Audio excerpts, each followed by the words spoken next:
It's Intellectual Inspiration episode 3. Alright. Look, What's man, up, it's everybody? Friday. We feeling all right. We doing great. Look, man, we got some fresh content coming for y'all real soon, man. I got some stuff, man. Shout out to my man Vic.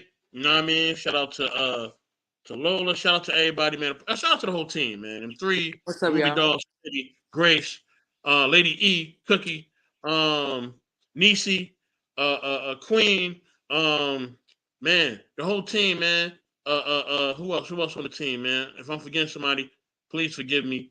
Um, Dang, I said Lola already, right? Miss Polly, you know what I'm saying? Shout out to the whole motherfucking team. Bam Yo, you Bam. know what I What's mean? up? Definitely Ruby Doll in the building, you know what I'm saying? Shout out to Kaya Storm, Hey, you know what I mean? Shout out to her too. You know what I shout mean? out Shout to out to Kai everybody, Storm. man. Yeah, shout out to Stan Joseph. You know what I mean? Stan, I spoke to you earlier. What's going on, bro? Shout out to you. Shout out to the whole team, man. Let me drop this music real quick. Get Yeah. everything going. Find my music real quick. My music down. No, not that one. Not that one. Not that one. Here we go. We Uh oh. chilling right Uh now. oh. We chilling right now. We chilling right now. You know what I mean? We chilling right now. You know what I mean? Let me take a quick pause for the pause real quick. You know what I mean? Give a shout out to my man PH Texas. He giving a shout out to Smitty. What's going on, PH Texas? Good to see you, brother. What up? What up? What up? What's up? Yeah, man. All right. So it's Intellectual Inspiration, episode 3. You know what I mean? Hosted by Ruby Doll. Also got, you know what I mean, the other team here, you know what I mean? Smitty, another family member here, you know what I'm saying? You know how we rocking out. What's going on, y'all? Ruby Doll, what's up? Hey, what's up, everybody?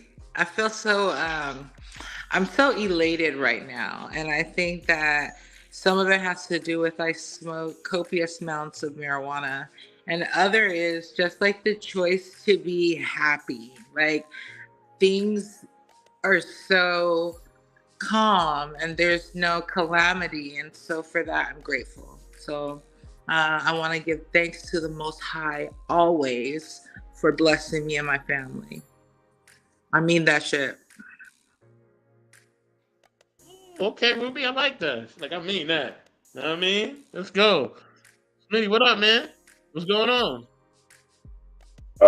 I think you already know. Any day that I wake up is a day that I'm not complaining. This is another day for us to correct anything that was possibly wrong yesterday and or properly prepare for tomorrow to come. So, with that being said, I feel great. I digress. My mic is muted. Let's go ahead and get this going. Ruby Dog, what you got for us? I So, believe you. Oh yeah, don't you have some videos, Mr. I Best? took out the video. So, Smitty, this is Smitty. Hey, my name is Smitty. I used to be an R&B singer between 1970 and 1987. You know what I mean? But I don't even look my age. I just want y'all to know that. But yeah, that was the time I was doing my R&B thing. Please tune into my jams. You know what I mean? I got a whole list of music that y'all can listen to. Rock out. My mic is muted. You Okay, know now what? Hey, he dropping them gems. I do have a question for you guys. On a scale of 1 to 5, how much do you enjoy rap music? 5. Okay. Are you talk what you hold on? What I listen to, hip hop wise, rap wise, Yeah, like or okay, what?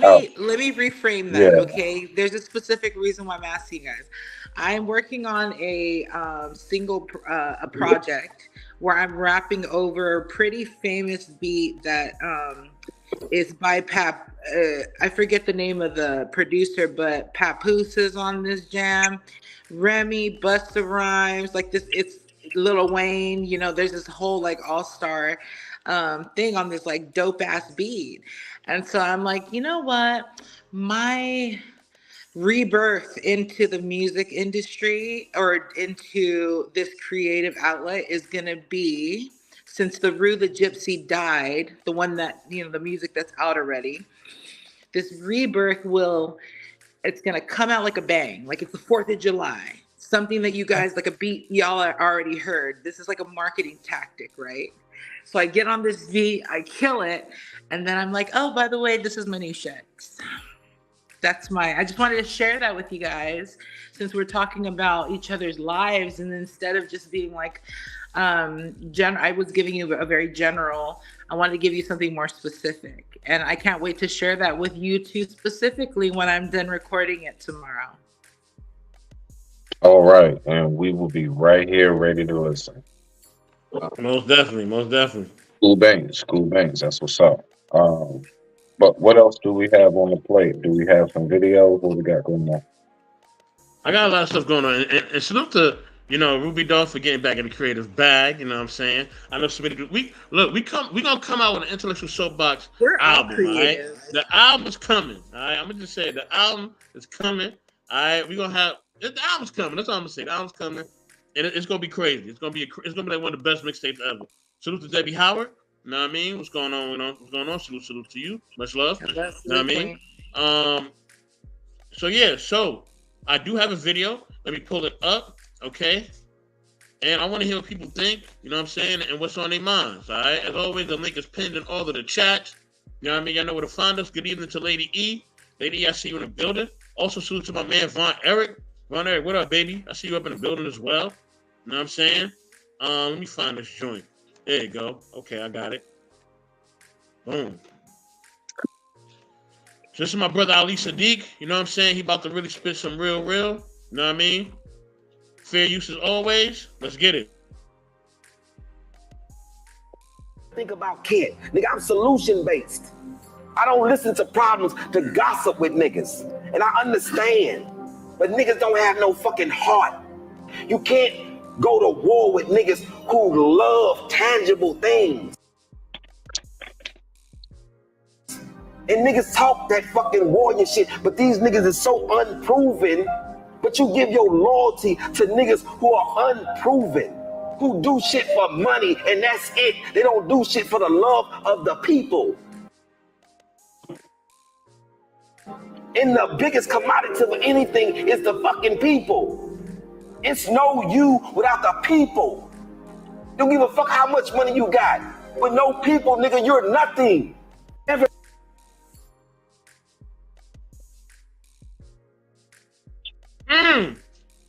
Let's get it. I'm here. Let's go.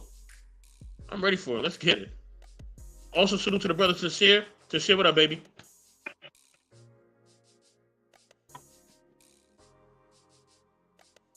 Anybody can kick it off. I'm here. Oh, okay. This is Ruby Doll show. I mean, I thought, go ahead. You direct us. I'm right here with you. Oh, okay. Well, thank you. As I was watching that, I was just getting like, there's something like motivation, right? There's motivational speakers, and then there's inspiration. So with motivation, which none of it is bad, it's all good, of course. But I think with like a motivation and pump up, raw feelings they come and they go. And I think that if we can be truly inspired by something, maybe even something like simple, I really love finding magic in the mundane, because it's like, I feel like if it gets any better than this simple thing that's happening right now, it's like I feel like I'm winning the lottery. So I think perspective has a lot to do with it. I love the way that the man was addressing just the power of the will and that we can do. But I think it's also important for us to remember that amongst being like excited and having like that, it's like, those pep rally feelings, it's not gonna always be like that. And so the question should be, what would inspire us?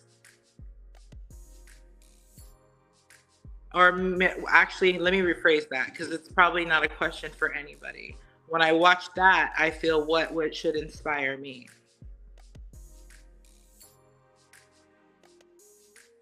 Okay. All right. Ready to kick it up, bro. Yeah. That was beautiful, sis. Nice. Definitely something that I can see being the perspective from the feminine perspective. So I mean that sounds pretty accurate. Uh, what I heard from a man to another man, uh, especially as a man who does, I would say, encompass a lot of what it was that he's speaking of. I can't be around people who, basically have too much love for the trinkets, if you want to say. Why is that? Well, because when you got folks that real deal wake up and they say, today I will die for what it is that I know will be the benefit of not myself, those to come along after me. It's the reason why once upon a time we had something called kamikaze pilots. There's a reason why you have something called delete yourself bombers. Uh, Now, no matter how horrific or horrendous these things and how really idiotic a lot of it is, right? I do see the true dedication and loyalty within that as well. You are willing to crash this and or run in here and boom because there is something that you see that is beyond you.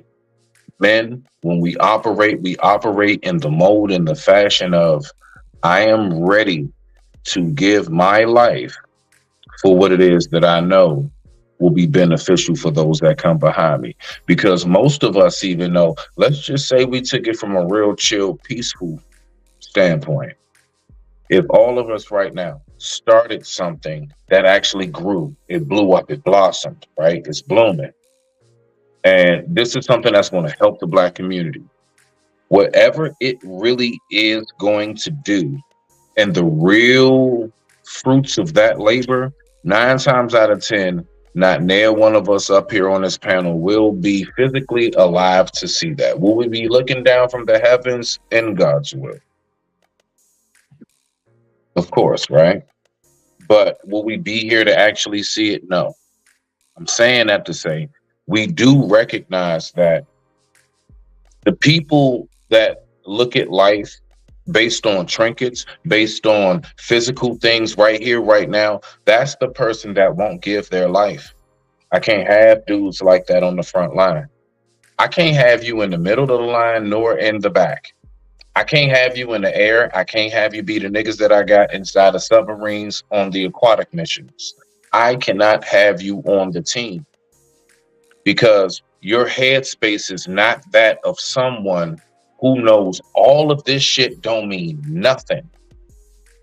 I am going to go away from here. And when I go away from here, what really do I leave behind? And the man who puts trinkets before legacy is really honestly the poster child man of stand for nothing and fall for anything. Because them trinkets, they're as genius as the Egyptians were. That's the one thing I really do look at that they got completely wrong. It's thinking you can take that shit with you. You should already know these things and much, much more is already over there waiting for you. This is for the earth. But with that being said, I digress. My mic is muted. Rock out. Thank you, Smith. Got my brother Sincere in the building. Sincere, anything you want to What's build up, on? Ruby Sincere? How y'all doing? How y'all doing, man? What's up? What's up with you? Sincere? Hold on, Sincere. Ruby, though, anything you want to say after what Smitty just shared? Oh no, I was just saying thank you to him and saying hello. Okay, Sincere, go ahead, bro. It's on you. Well, I want to stay on topic. So, what was it based off? I don't want to get off topic. I want to make sure that I stay on topic before I give input. Oh, Mr. Best just showed a clip, a motivational clip, and we are just giving our thoughts about it. And so, I don't know, do we need to show the clip again, or what should we do right now? Did you want to give your or your input? Hey, just play the clip again for the brother. I think that'll be Yeah, best. it's okay. Yeah, playing the clip is okay. Kenny, give him a rundown real quick because I'm doing something in the background. So just give him a rundown of the clip. So basically, in the rundown in the clip, what the guy's basically saying, from at least what I'm picking up, is when it comes to anything that you want to accomplish in life, I can't have people around me that are more concerned about, let's say, the physical attributes of this world as opposed to the greater purpose. So if you're more concerned about the fancier things in life, then really you're not somebody I want on my team. Now, if you're somebody who has a deeper outlook and perspective when it comes to what it is that really needs to get done and who it should be for, which of course we all know is not for you yourself, right? Uh, that's primarily I would say, the gist of what it is that he was speaking about, along with some other things. But go ahead, rock out. I agree with that statement because, like he's saying, people that are like worried about all the materialistic things, they like hold you back. They not trying to really motivate the people. They just looking at the finer things in life than the real goal.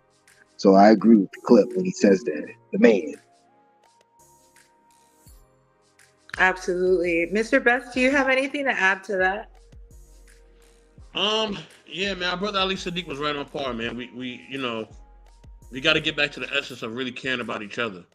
You know what I'm saying? Get back to the essence of really being about our people and not being about what somebody has or who somebody is or their status or some of the other stuff. Because all other stuff is gonna fade, and what's gonna stand is who you are, who your true person is. You know what I'm saying? And I just want people to understand that doesn't mean that you're gonna be a perfect person. All right, so I know a lot of y'all some people get fixated on people being perfect or always getting everything right. No, that's not what's gonna happen. That's not life. People are gonna have their stuff. We all got our stuff. You know what I'm saying? All right, so imperfect people need to stop looking for perfect leadership. Salute to my man Grizz. What up, Grizz? What's good? What's good? You know what I mean? So understand that. You know what I mean? And understand that we have to care more about each other and actually being our best and giving our all to each other than physical attributes of money. Those things do have significance in life. Don't get me wrong, but they cannot be the end all and be all. That's all I gotta say. And you know what? Also, go ahead, Ruby. No. After you. Go ahead. After you. Okay. Well, I was gonna say that we tend to talk about relationships a lot, but in it like a business setting, like let's think about your boardroom and then the people in your board meeting or that are sitting around the table that's going to take your vision and manifest it. And so it's like everybody in that boardroom, everybody that's within this project or whatever you're doing has to be of a certain caliber. And these things that we're talking about have nothing to do with anything man-made. These are things like values. These are things like character traits. There are things like, is this person going to sell out when the going gets tough, type of a thing. And so because we have those human traits, it's okay to be cynical, and it's okay to be like, okay, who's around me and what does this say about me and how does this help me towards my goals? That's all I wanted to add. Yeah. No, that's what's up, Ruby. Good stuff, sis. Good stuff. Look, when it comes to, I would say, now, so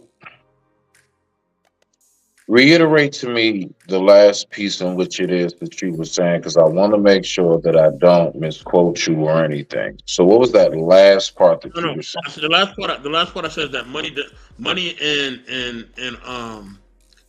and material things do have a value, right? Mm-hmm. But they do not have the ultimate value, right? They are not more important than human life or human decency or us being there for each other. They're not more important than that. You know what I mean? So that was my last statement. Okay, so you have to recognize, and we all have to recognize also, what is it that people value? Now, you have some people that in their upbringing, and let's just say whoever is around them, the way they're brought up they're not brought up in really a way in which they can see the true value of what life holds. They don't really see too much of people getting praise based upon things more organic. Now, if you're continuously seeing something, and you do hear people speak about it, and maybe even people closer to you and folks that you respect, you will listen, you'll hear them. But then when you step out into society and continuously you're being bombarded with this thought process of, it's really all about the bag. It's about you. Uh, I mean, eat all the way down to little sayings, as funny as it may be at times. Fuck them kids. All of these things can play a part in a person's Real talk. headspace and how they think. You see? So when you're talking about the money's not more important, the way society is geared, it's geared to the point where nothing is natural, nothing is organic, and everything is, all right, well, pay for it, get it done. So what does that then tell people? If you don't have money, you not shit. So it's real hard to kind of turn back that hand in that sense, I would say. But with that being said, I digress. My mic is muted. Rock out. Absolutely. And I wanted to share. Go ahead, Ruby. Well, I wanted to share a very personal story about the disbandment of my family. Prior to this, tragedy, it was like I felt like I had everything. I was the wife, I had the house, the cars, the picket fence even. We had the careers, we had the businesses on the side, kids trying to do their business, you know what I mean? And I feel like with all the regrets that one could possibly have, I think the only regret that I have was that we didn't have more of a solid relationship with deity. We didn't have more respect for God, the higher divine. And we were like, we were kind of like thinking that we was the shit for real. Like that we were invincible. And all that shit came tumbling down very fast, very swiftly, to where it gave me some PTSD where I was like, I don't know if I can love again. Not for like in a sense, like, so it's like, but what I've gained from I would say the calamity was just a really strong sense of like self, because at the end of the day, as the saying and the scripture goes, we come into this world naked and we're going to leave it naked. And so it's like, to me, values and things are everything. And what I thought I wanted before and what I thought was important before, it's like, why? Was I trying to prove something? Was I trying to be good, be the best civilian, be the best daughter that I could do and follow in these footsteps? I had to ask myself a lot of questions. Hey, Griff, thank you for joining us. Hey, good evening. How y'all doing? Very well. Thank you for joining the conversation. Do you have anything to add, or do you need us to refresh anything? You have rebuttal. So what I'm hearing is, what do we hold value to us, right? Yes.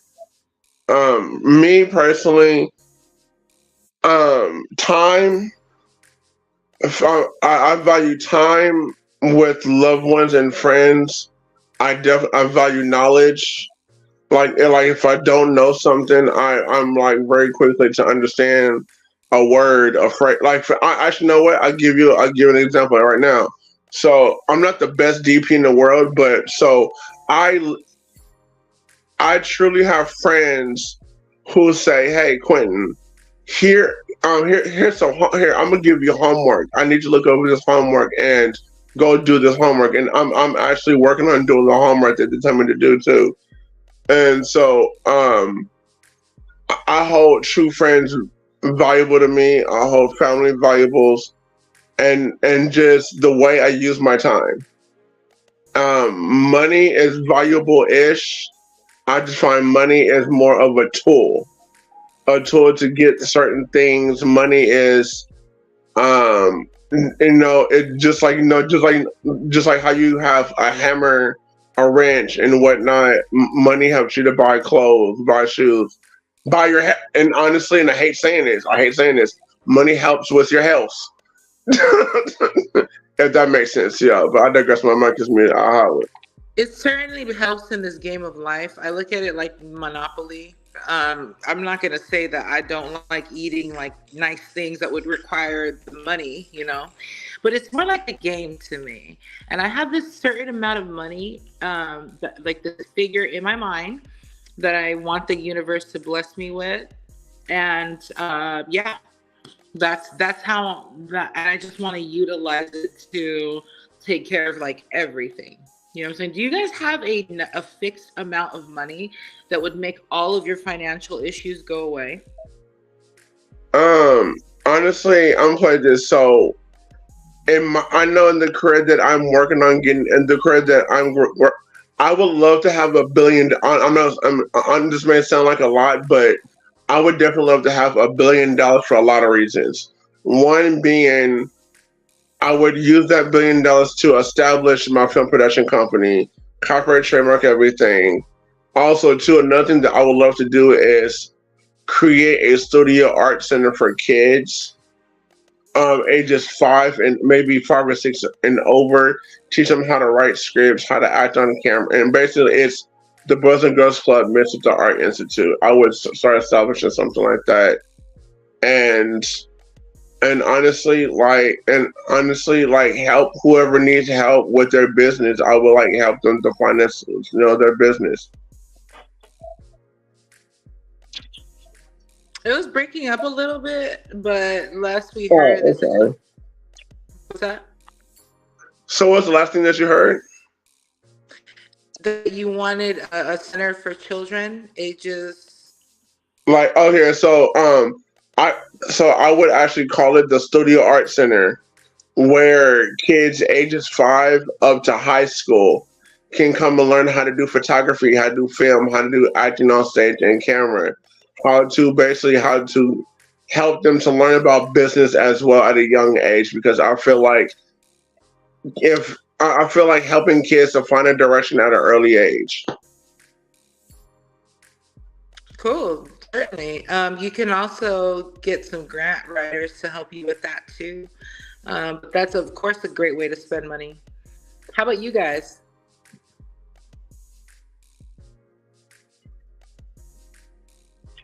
What, spend the money? No, like, is there a figure of money in your mind that would help relieve all of your financial problems in this matrix that we call this society? I'm not rich. You know what I'm saying? I'm not what society would be considered rich. But because of previous choices in my life, I'm set for life.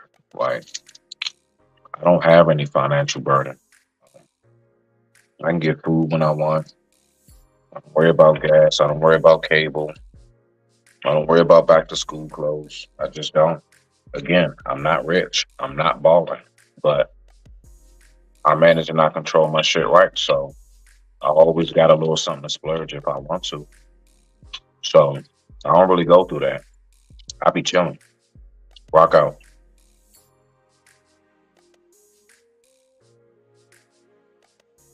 Mr. Best?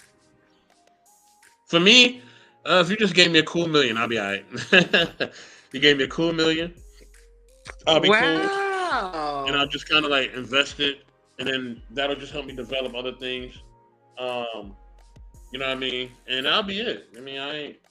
No. Yeah, that would help me to invest. You know what I mean? My money and really invest I'm sorry. I think I'm back. Okay, I'm back. Yeah, that helped me to invest my money and my time into different things. And yeah, that's all I need. Just a cool million, and I'm good to go.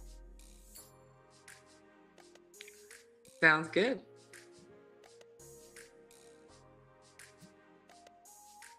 Do you have another video as well, or should we keep the ball rolling? All right, all right. I got another video for y'all. I'm about to pull up. Sorry from struggle streaming. Please forgive me. All right. Fair use as always. Okay, that's not the right one. Here we go. All right, let me mute up.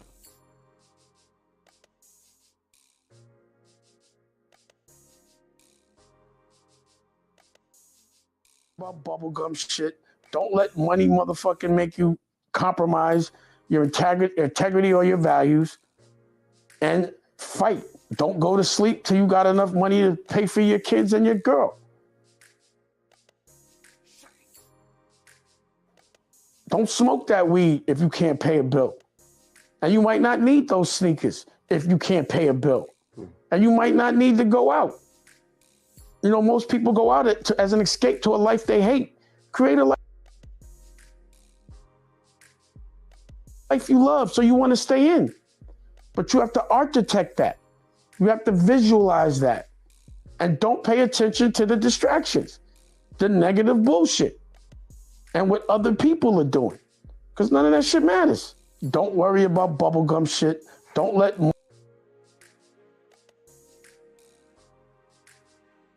I love Mr. Dash.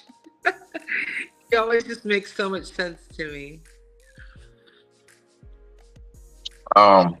Grizz, one of y'all go ahead. I'll get it. Grizz, you can go first. And I would like, oh, you know what? I can't read all of the comments. Do we need to read any comments, you guys? Are we missing anything? Self takes care of that. No, Okay. salute, whatever, Smitty. Salute to 100 watts. Salute to M3. See you in the building. What up, M3? You know what I mean? Salute to Sister Foxy Moon Premiere. Salute, sister. Good to see you in the building. You know what I What's mean? up, everybody? I saw my sis just star in the building. Hey, girl. Yeah, salute to our family. Just saw Mr. Mina. You know what I mean? Our sister from the UK.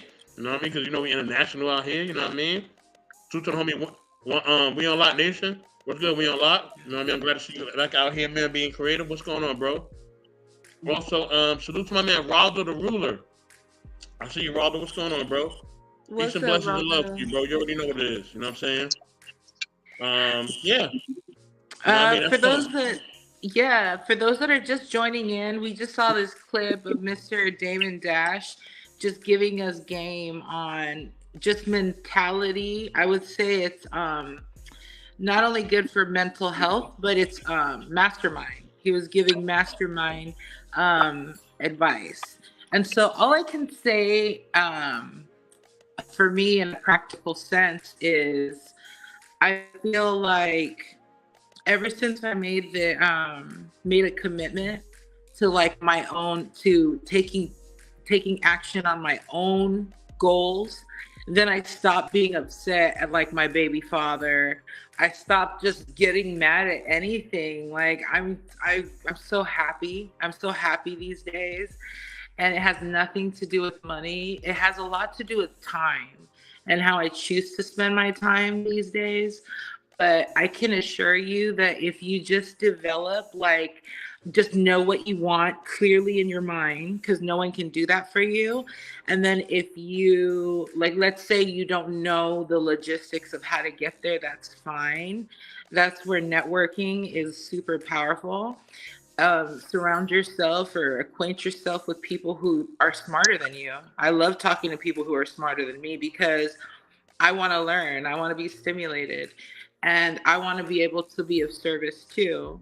And so I think the magic is in that, and knowing what you want, and also the networking aspect of it, because you don't have to do it alone. And then I think another thing is just the you have to have a sense of self-worth, self belief, right? And I think those are just ways that I turn to. Okay.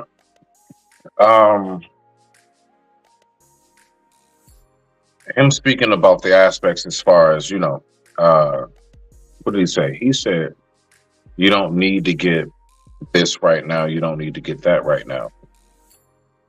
When my brother, Mr. Best, was asking me as far as, that number question, when I was referring to, No, Ruby don't answer that question, not me. oh, my bad. So, Ruby, when you asked me that question as far as, that number set in my head, the reason why I was saying, because of decisions I made from my past. As much as I have effed up in a lot of other stuff, one thing I can say that I'm very thankful for is that I never really fucked up my credit. I never really did a whole bunch of like loans. I was always, still am. I'm always a debit guy. I pay for my shit. I pay for it and go. I don't have time to be going back and forth with you people. Don't nobody call me about nothing. It's mine. I came there. I bought it. Bye.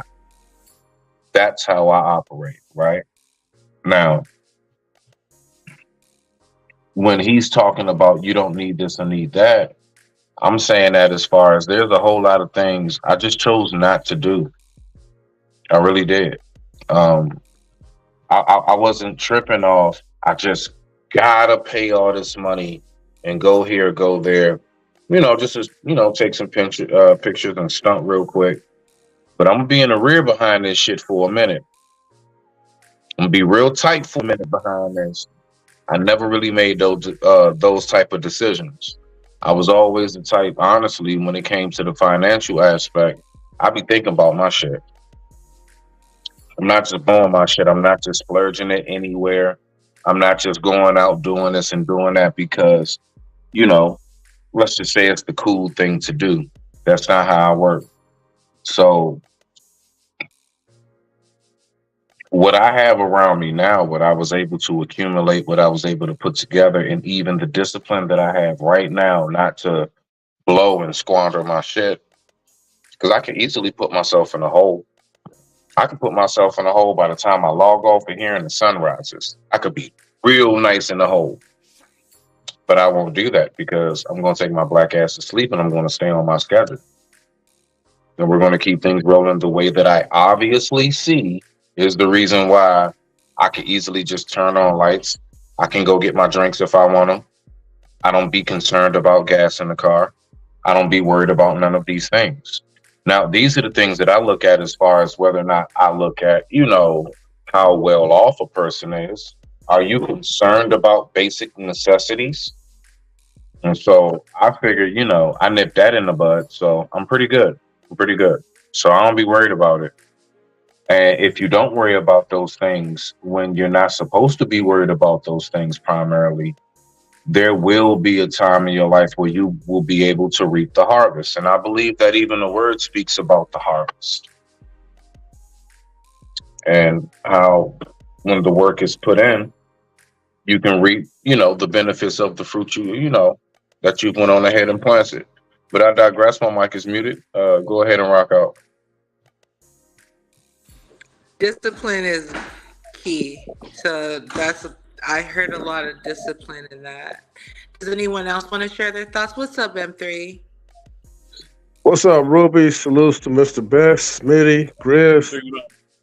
I just kind of came in late, so I didn't really grasp everything. I just heard a little bit about the discipline part, but what would be like the main topic that you guys are talking about? Yeah, we were just watching some motivational videos together and talking about what we pulled from it. Like the last one we talked about was Mr. David Dash, just giving advice about how people tend to be worried about the wrong things. So he mentioned something like, don't buy the weed, for example, if you don't have money for the bills and stuff like that. And so I could actually... that stuck out for me because there was a point where I was doing just that, like just buying, taking care of things that I shouldn't have when it's like I need to be more responsible than this. So I've done it before, so I can't say I'm perfect, but having to worry about other humans really has helped me hone into that kind of mentality. So simplifying, not trying to prove anything to anybody so that you can make your dreams come true type of vibe, if you're catching my drift. Okay, I get it. Well, here's my intake into it, because the thing is, that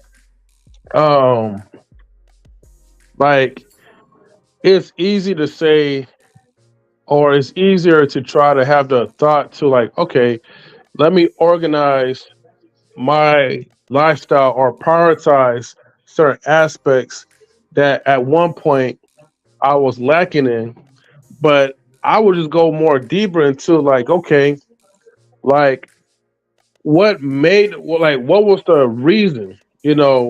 What pretty much was like the non-driver motivation to pretty much sit back and, I don't know, let's say, for instance, for weed, for example, okay, like, what pretty much gets us into the point where we're just like, all right, I give up as far as prioritizing things that I need versus things that I want. Because a lot of times we get caught up into, like, the things that we want, but we know for sure that most of the times we're going to suffer at the end, because, we're indulging in things that's not really beneficial at the moment, at that particular moment in time. But you have a certain amount of bills or a certain amount of debts that you have to get off of. But we still keep getting caught up in pretty much the quick gratification, as opposed to switching our mindsets to the delayed gratification, which is going to be more edifying, as opposed to getting like a quick fix. So I think, like, anybody could be like disciplined, but it's like we have to go through, like, the root of it, of why, let's say, we as a people are making it hard for ourselves. We put ourselves in a space where it's like we want to fulfill, like, our addiction first before prioritizing anything that's supposed to be beneficial, if that makes sense. Does anyone, hello, welcome to the queen that just joined us. Does anybody have anything to add to the discussion at hand? Salute to Lisa on the panel. Salute. Also salute to my man, Information Man Show. What's going on, bro? Yeah, man, your Black History content is bomb, man. If you got a chance, Information Man, if you want to come up, man, come on through. Whoever wants to go next, go ahead. I believe it's on the sister. Hold on, Grizz. Did you get in, Grizz? Well, I just want to say this one last thing. You go ahead, and then we're gonna get to the sister Venice, who just popped up. She just came up. I know. I don't want to be rude. I'm gonna let the sister go first, my dude. Grizz, you already talking, my nigga. Say what you gotta say so we can get to the sister. Go ahead and say it, Grizz. Say it with your chest, nigga. Yeah. Oh yes, my sir. gosh. I know what. We gonna get you right, Grizz. I just stick around, Smitty, just long enough. We gonna get you right, my G. I swear on life, we gonna get you all the way right. Hey, Smitty, bro. Hey, know what? Hey, my dude, don't never change, bro. Honestly, bro, don't never change, my dude. But yeah, I was gonna say, I know what it's like to have an abundance of money, and I did nothing with it. But that was because I was living with my parents. I knew nothing about financial stability. I knew nothing about that. But now that I know about it, I'm working more diligently on making sure that bills are paid. I make sure that make sure that bills are paid. My son needs some shoes. But honestly, I'm not gonna lie to you. I've literally had some money where and y'all may look at me sideways when I say this, but it feels good to have abundance of money in your pocket. But going broke to the point where you know that you took care of the household first before you took care of your own needs. I feel paying the bills and then going grocery shopping, and I was like, I only got like $5. I feel good, because I'm taking care of bills, taking care of the household and stuff like that. But because me and my wife, we were actually in debt at one point of our lives, and we took this course with Dave Ramsey, and we've been out of debt for about 8 to 10 years now. And so we've been, and we've been out of debt for like 8 to 10 years now, and then we've actually been staying the course for a number of years now, and still going out. But now we're working on like just putting more money to our savings, and I'm actually working on getting back into stocks and trading. Awesome. Fantastic. Let's go. That's my bro right there. All right, then. Okay, now, Sister Venice, the floor's all yours. Go ahead, rock out. You got it. All I wanted to add it was just as a community, just making better choices financially. Like I know people that put their drug addictions and they don't think it's an addiction, but if you're getting money for weed above everything else, and you can ensure you get money for that, you can ensure that you get money to pay your bills, you can ensure that you get money to, invest in the stock market, you can get money to do a lot of things. But people get money for the things that they want. And I think as a community, we just need to push the narrative of getting money to accelerate yourself, getting money so that you can become financially free, like Grizz was talking about, instead of, spending all your money on alcohol, clubbing, drugs, things of that nature. Like spend the money when you get your taxes, spend the money making sure you're in a better space financially this time next year, instead of just blowing it on a trip or blowing it just doing unnecessary things, because this is the time to prepare for the future. It's not a time to just play around with yourself, because that's what you're doing at the end of the day by not having discipline financially. And that's all I had to say. Thank you, Queen. Hey, we're not financial gurus. I certainly am not, but these are just ways that help us. So we want to share that. Another hack that people have been doing is where they invest, like say you have a chunk of change, like $10K and whatnot. You can throw that into a life insurance policy, a whole life insurance policy, and then you can borrow from that and it continues to accrue interest, because it's not just a regular, it's a whole thing. But if you're interested in something like that, just talk to somebody like in the financial field that you really trust. This is just some game that I was given, and it's kind of going viral too, in terms of just different ways that you can think outside of the box, and also things that we didn't learn maybe from our parents, just because they simply didn't know. And so if you have any financial advice or any really kick-ass advice about getting proven, then go ahead and share it with everybody. Thank you very much. Anybody else? Ruby, what I find fascinating, weird, and just odd all in one. So, I do recognize it, and I get it, Let's say it's YouTube politically correct. It's always say we're not experts. If I'm talking about parenting, as a father who has a child, my daughter being 16, she come along pretty damn good. I don't need to hear nobody talk about who's a professional or who's not. When it comes to, being able to manage and budget your life, if you are somebody, now I wouldn't say that's myself, but just for example, somebody who has a clear track record of budgeting and managing their life, I have no clue as to why they cannot put themselves in that same category. Now, if you're talking about giving people investment information and stuff, of course, that's totally different. Real estate, stay out of there, right? But it's a shame how, we got to say dumb shit like we're not relationship experts. But yet, all of us up here has been through more than enough goddamn experience, and not to mention, majority of these people that we hear so-called calling themselves the experts don't have half of most of us experience. Mm-hmm. I be listening to these people, I'm like, bro, I done been through, man, stop playing with me. You talking about that elementary shit. Stop playing with me. Get on my level. Real deal, get on my level. So I'm just, I just wanted to point that out as far as the last part to land it. The one thing we always are able to say is, but we are life experts. Well, what the fuck does life come with? Doesn't it come with relationships? Doesn't it come with financial? Doesn't it come with the kids? So I can say I'm a life expert, but I cannot say I'm an expert in all of the intricacies that we know life comes with. It's the weirdest shit. I just wanted to throw that in, but I digress. My mic is muted. Rock out. I can dig that. I One like that thing- because I come off very narcissistic. I'm sorry, go ahead.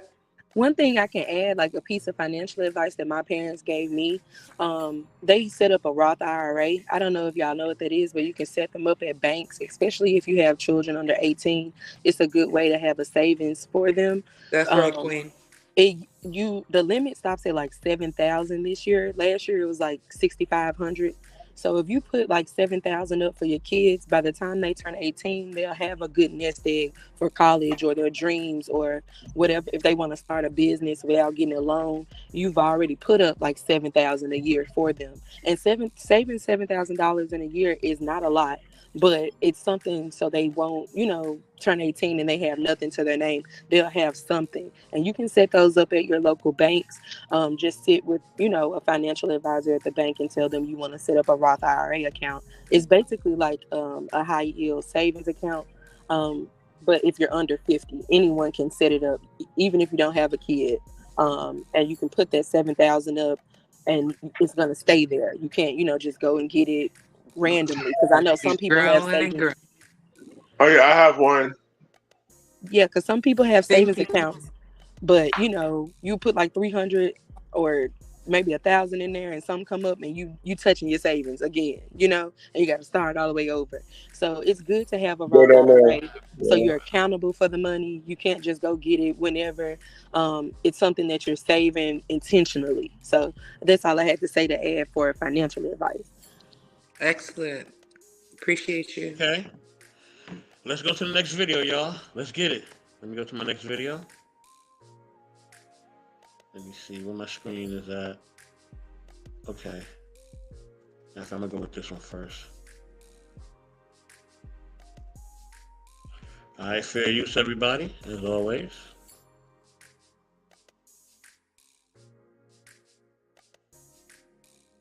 I want to appeal to our comedians to stop going after each other in public like this. You're embarrassing yourselves. You're embarrassing our community. I know many times you have to defend yourself about what's being said, but why can't we do it directly?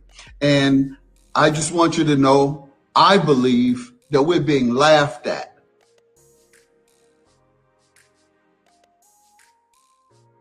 At all the major studios and by their executives, seeing us in public, Black folks going at each other. You don't see this among other communities. And that's why I say you're hurting yourselves and you're hurting our community and you're hurting the young people who are looking and want to learn and need to learn how to resolve disputes in a better way. I'm no saint. I'm guilty of having temper issues from time to time on my show. That's entertainment. You guys say what you want as part of your entertainment, but don't go out your way and personally attack each other, particularly your families. I appeal to you for that. Let's not turn on each other. Let's turn toward each other. I want to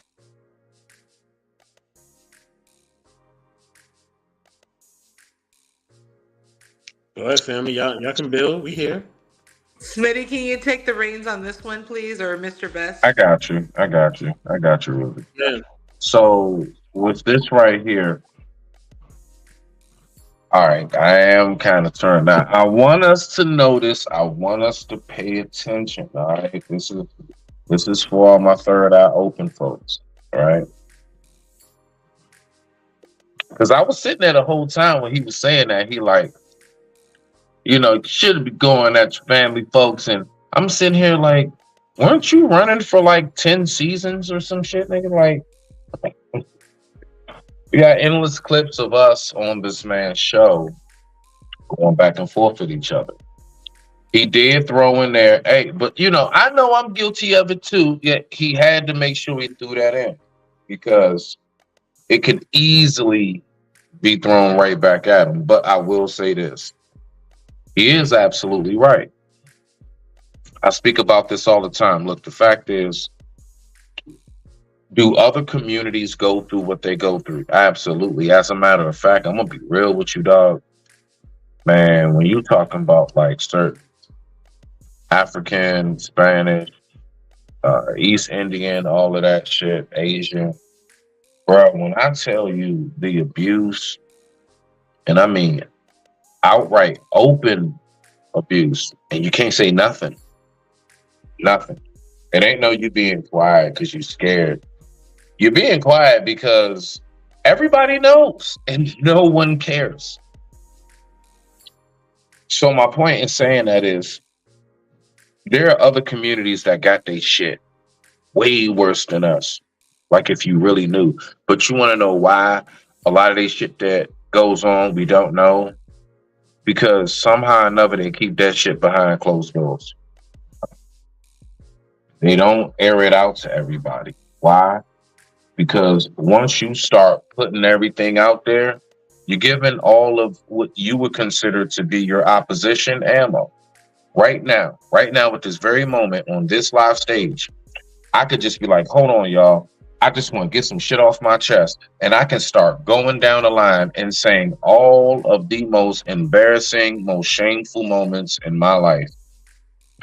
If I wake up tomorrow and there are hit pieces on me and folks doing whole 3, 4, 5 hour lives about the shit that I just said out my dumb monkey ass mouth, I cannot be surprised.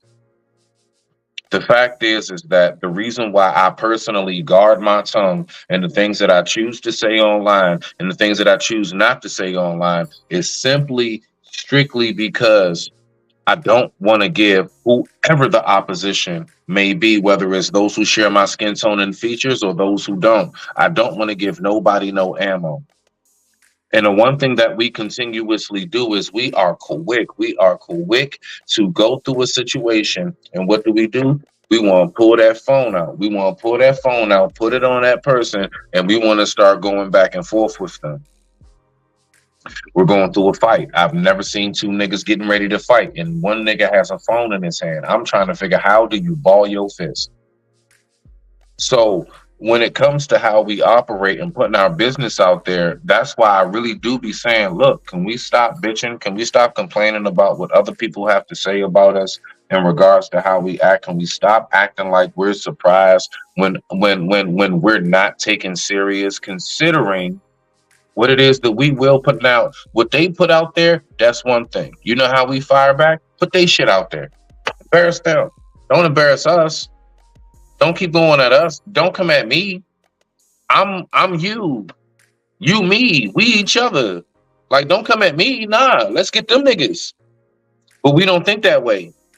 So when it comes to that, I mean, you know, if I open my door and I shine a light and I show everybody the junk and trash and the filth and the stains on the wall and everything else and the odor coming out of it, can I really complain when they call sanitation on me? Can I really complain when they see the kids running around in that filth and CPS shows up at the door? Can I really be surprised and complain? Or should I know? I mean, it is what it is. I left the door open. I showed everybody the filth in my home and I let them hear all of the violent arguments. I let them see the fights in the driveway. But I want to sit here and I want to be like, nah, we should just go ahead and, you know, just remember that that's a good family over there. No, fuck that. That family is putting their shit out in the street. You know what's going to happen behind that? You going to see my shit out on the street. But I digress. My mic is muted. Rock out.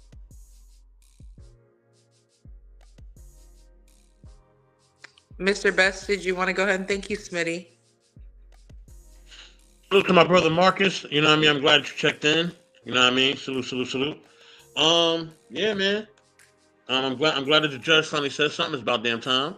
About time somebody said something and stood up and just really just put a cease to this foolishness, man.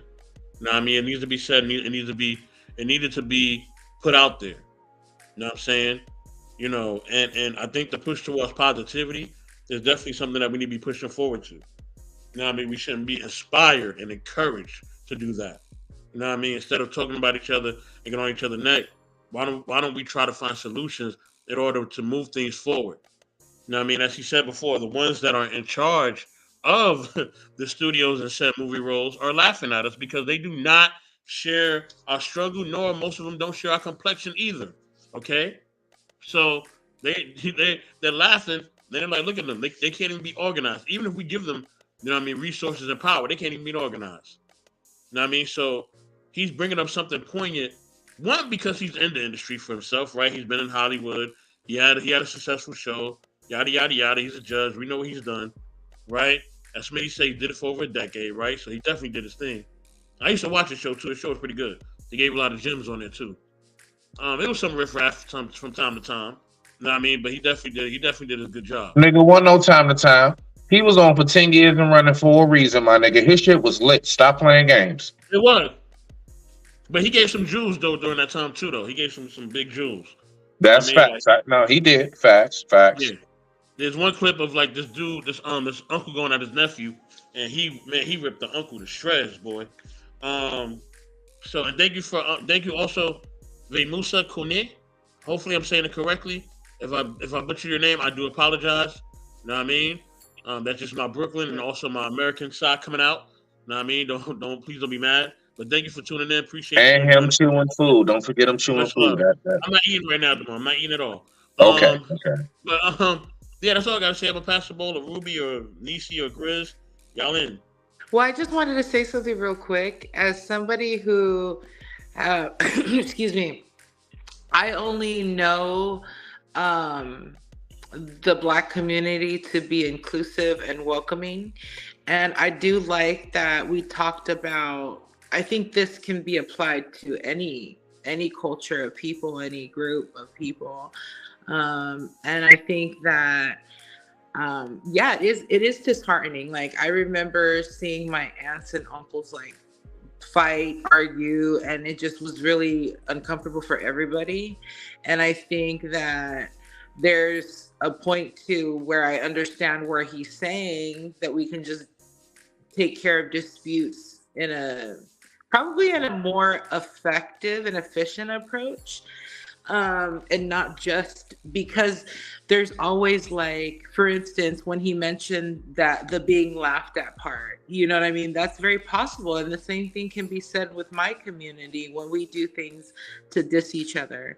But I think the main point is, and I think that's why I love how uplifting this conversation has been for the most part, because it's just all about that. It's about sharing ideas, because we have this collective experience, this human experience. And it's like, how can we improve the quality of our lives? And I think I just wanted to make sure that we're staying on that vibration. One thing that I noticed, I don't know if you guys are noticing the trend in Hollywood that's trickling down to like everyday people. They're thinking, instead of just regular marketing, like, oh, I got to beef with somebody to promote what I got going on, or I got to get into it with someone, or, you know, just go against somebody to promote my next single or promote my podcast or promote my next comedy special, like we've seen with Monique and D.L. Hughley earlier this week. And then now she's promoting, you know, well, I'm going on tour with Cat Williams. It's like, did you start these conversations or start these arguments with people because you knew you had something coming up, or did you really have something you want to get off your chest to handle as a community? I think we're seeing a trend in music and comedy, like Judge Mathis said, where people are calling people out, saying their names, and speaking about their grievances without taking into account how it's making us look as a community. Like, oh, well, Black people just love drama. That's what's going to be the narrative for the next few months in promoting an album or promoting your next project, because the sentiment of just like, oh, tune into my show or buy tickets, I'm coming to a town near you, is going out the window. Previously, it was all about, you know, sex sales, and people were doing all kind of photo shoots and things of that nature to do promotion. But now it's like, well, let me start an argument with someone I've been had 20-year-old beef with because I know I got something dropping soon. And you can see that type of attitude trickling down to the podcast community, to different other areas of entertainment. And I just think the focus needs to be on the art, the creativity, the jokes, our creative nature, instead of the lowest vibration that we can bring, because it's really starting to affect the community and affect the youth and how they handle issues. And it's more so, well, if you're not standing on business and calling a spade, then you a sucker. And that's not the case. You need to have emotional intelligence. You need to know how to market yourself without drama. You need to know how to be a well-rounded individual. And I just think the community needs to tighten back up and not let Hollywood dictate how we promote our products or our different projects that we're promoting. It doesn't have to be drama all the time. Just like back in the day, it don't have to be sex all the time, even though it sells.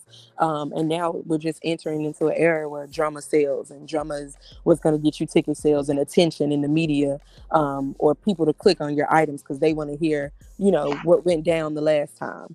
And that's not the way to move. We need to push positivity so that we can raise our vibration, like Ruby said. I heard that, Queen. Get it. Thank you for that insight. Okay, so Nisha, you had a quote you told me earlier this week. You said it was something about great people talk about something.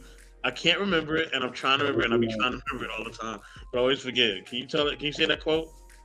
Small minds discuss other people and great minds discuss ideas. And you can tell, where a person stands if they're coming to you all the time speaking about other people, or did you hear what so-and-so said, versus, hey, let's learn how to work this platform so we can bring other brothers and sisters on so they can learn how to get money too. If the conversation is always drama, you're not raising, you're not being high vibrational, you're not pulling in your resources to build as a community like we see with other communities. I've actually heard that quote before, and I love that quote. I've actually heard that quote before. I listened to a lot of motivational speeches as well, and that was one of my favorite quotes too. And to capitalize on what you're saying about Hollywood, so, doing my research about Hollywood and working on trying to get into the industry myself. Hollywood is a lot about drama in itself. Hollywood in itself is just literally all about drama. It's competition. Because I remember one time I've been there, it was just so oversaturated with this person want to make a movie, this person want to make a movie. Oh, you know the same thing I'm doing. Oh no, we can't have that. And so, and also too, but just more about Black people in Hollywood. We're still working on trying to be accepted in the Hollywood. But the thing is, but just say something. There's always going to be somebody, a middleman, or somebody else that may be in your camp that's playing both sides. That says, hey, Mr. Beth, did you hear what Smitty said about you? Hey, Smitty, did you hear about Mr. Beth? It's always somebody going back and forth, trying to put something to your ear. But that's something that I've actually learned about why there's so much drama in Hollywood or just in the entertainment industry, period.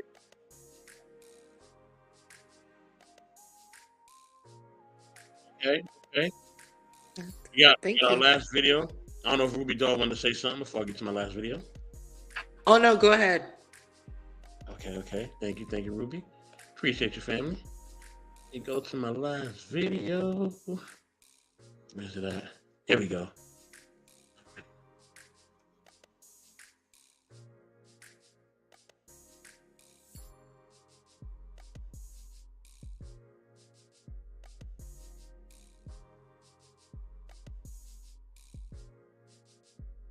Bro, how you doing?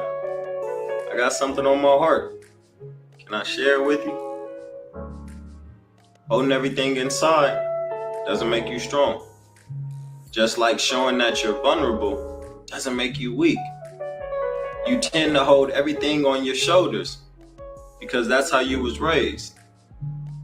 But what if you didn't have to do that?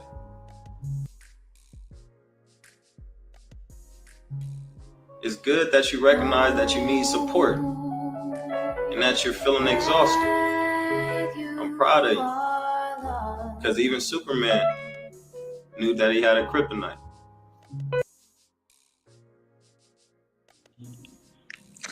Heartwarming. I'm really pro like mental health, especially for especially for men, because not because it's from more of a standpoint from like a mother and like a sister standpoint.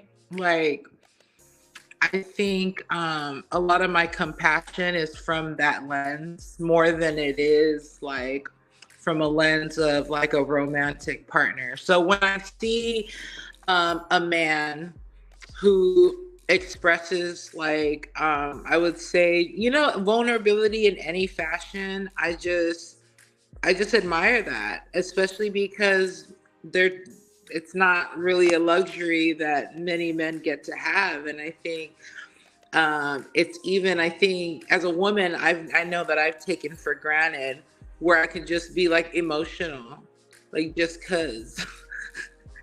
So it's like, I think support is good. I think that we have a duty to each other to help each other be better.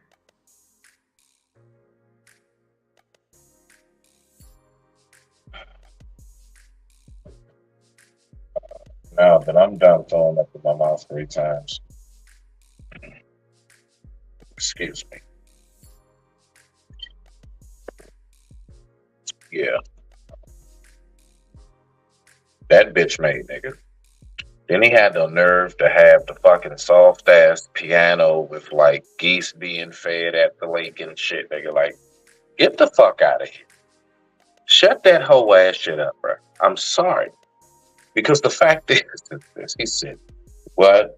Because even Superman, shut up, bruh, shut up. All them trying to give little catchy phrases, shut the fuck up, my nigga. You're so mean. Because I be catching the shit, and it's just some whole shit. Look, right, the fact is this. This is just what it is. Whoever wants to operate man-wise, however they choose to, that's on them. But these are the 2 results. Men only have 2 results. Hunt or be hunted. Eat or be eaten. That's the only options we have. I don't give a fuck how harsh it sounds. I know we like to make things. No, but I mean, you can have a steak dinner at times. Look. Everything that man's saying. And Ruby, I'm just sitting here laughing because it's like, I hear you. You admire that. But Ruby, let's just cut it out because that's the very nigga y'all don't want to be with.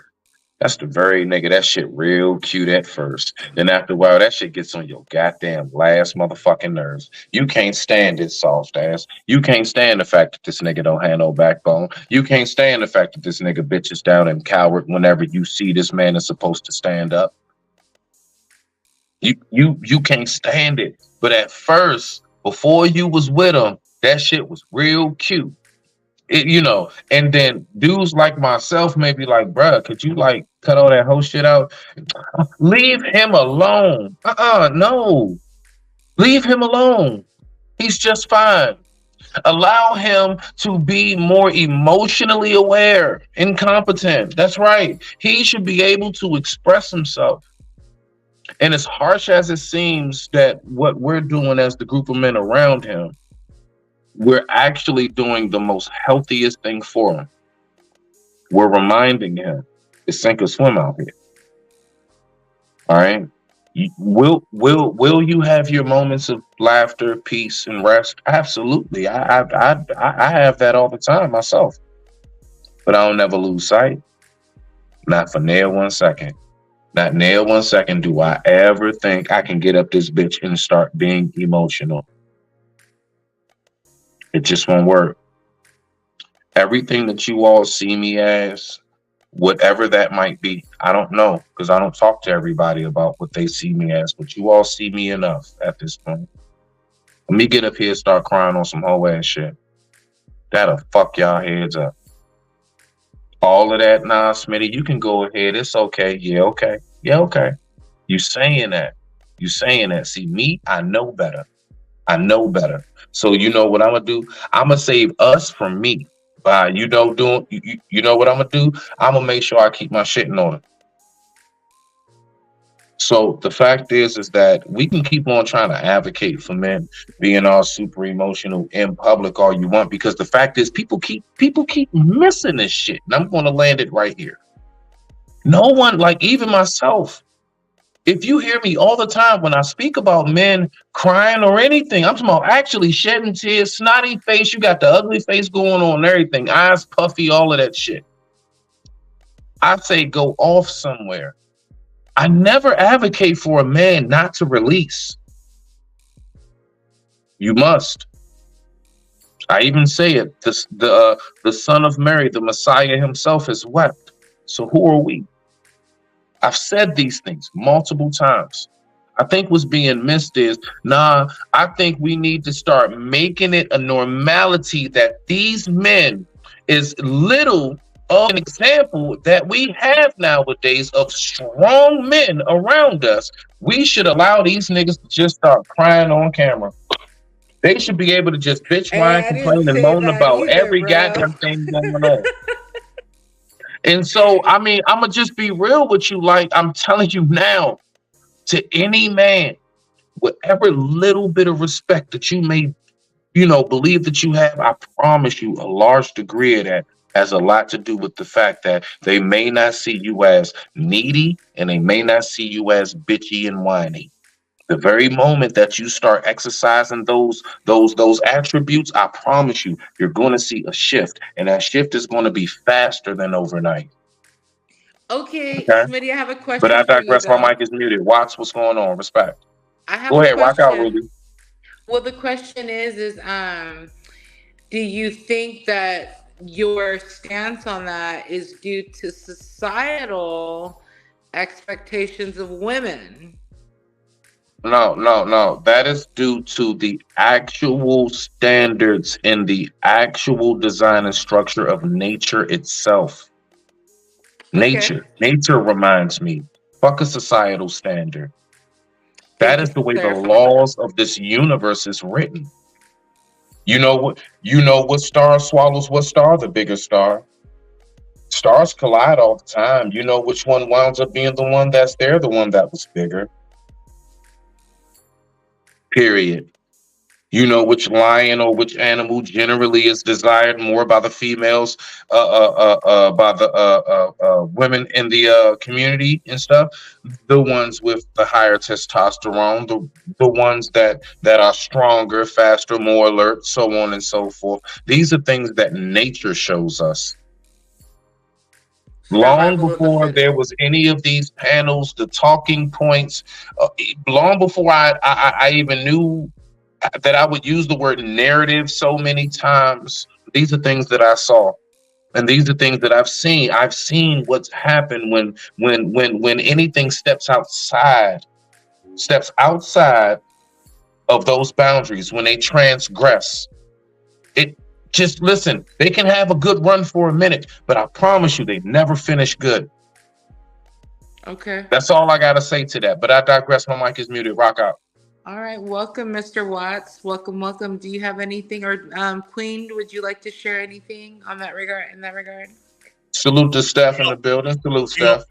Let me get a shout out real quick to Wife School Podcast. I'm going to go to Sister Nisi, then I'm going to go to Watts. Also, salute to my man, Great Pill. I see you in the building. What up, Great Pill? So, Nisi, go ahead, and then I'm going to go to Watts, and then I'm going to go in, and then Smitty, if you could drive the rest of the stream, that'd be great, because I just got to run for a second. I got you, bro. Just let me know. I got it. Boom. All right. The only thing I would have to say to the video that 84 played was Smitty does have a point when it comes to men being emotional in public, but I do believe that every man deserves a safe haven or a safe space where he can be vulnerable, where he can be himself and let his emotions out in a healthy manner. Whether that's with his partner, whether that's with one of his friends or a brother, he needs a safe space. because over time those emotions build up and it creates an unhealthy hardness that is not really beneficial to society. Like that's how people black out, go wild, tweak out, turn to different vices like drinking or drugs. Like you need an outlet. So whether it's with your partner or someone close to you, you need someone to be vulnerable with. And if you need to shed a tear, you need to let it out. Because sometimes things hurt, and holding those things in festers unhealthy emotional attachments to those things in the past. And if you're not able to let those things out and let those things go, then you're holding on to dead weight. And the more dead weight you hold, the more your temper flares, the more you're not able to see things from other people's perspectives, because you're holding so much dead weight of emotion that you weren't able to share with someone in a safe space. And oftentimes men encounter people that they may feel like is a safe person to share things with, and they throw it back in their face. So that further promotes the attitude of, well, I'm not going to cry about it. I'm not going to talk about it. I'm just going to hold it in. But one day you may break and you need someone to put those pieces back together. But if they don't know anything about your story, how will they build you back up? And you can build yourself back up, but at the same time, you need a safe space. And that's all. My mic is muted. Okay, and briefly to that, and then we're gonna get to Brother Watts.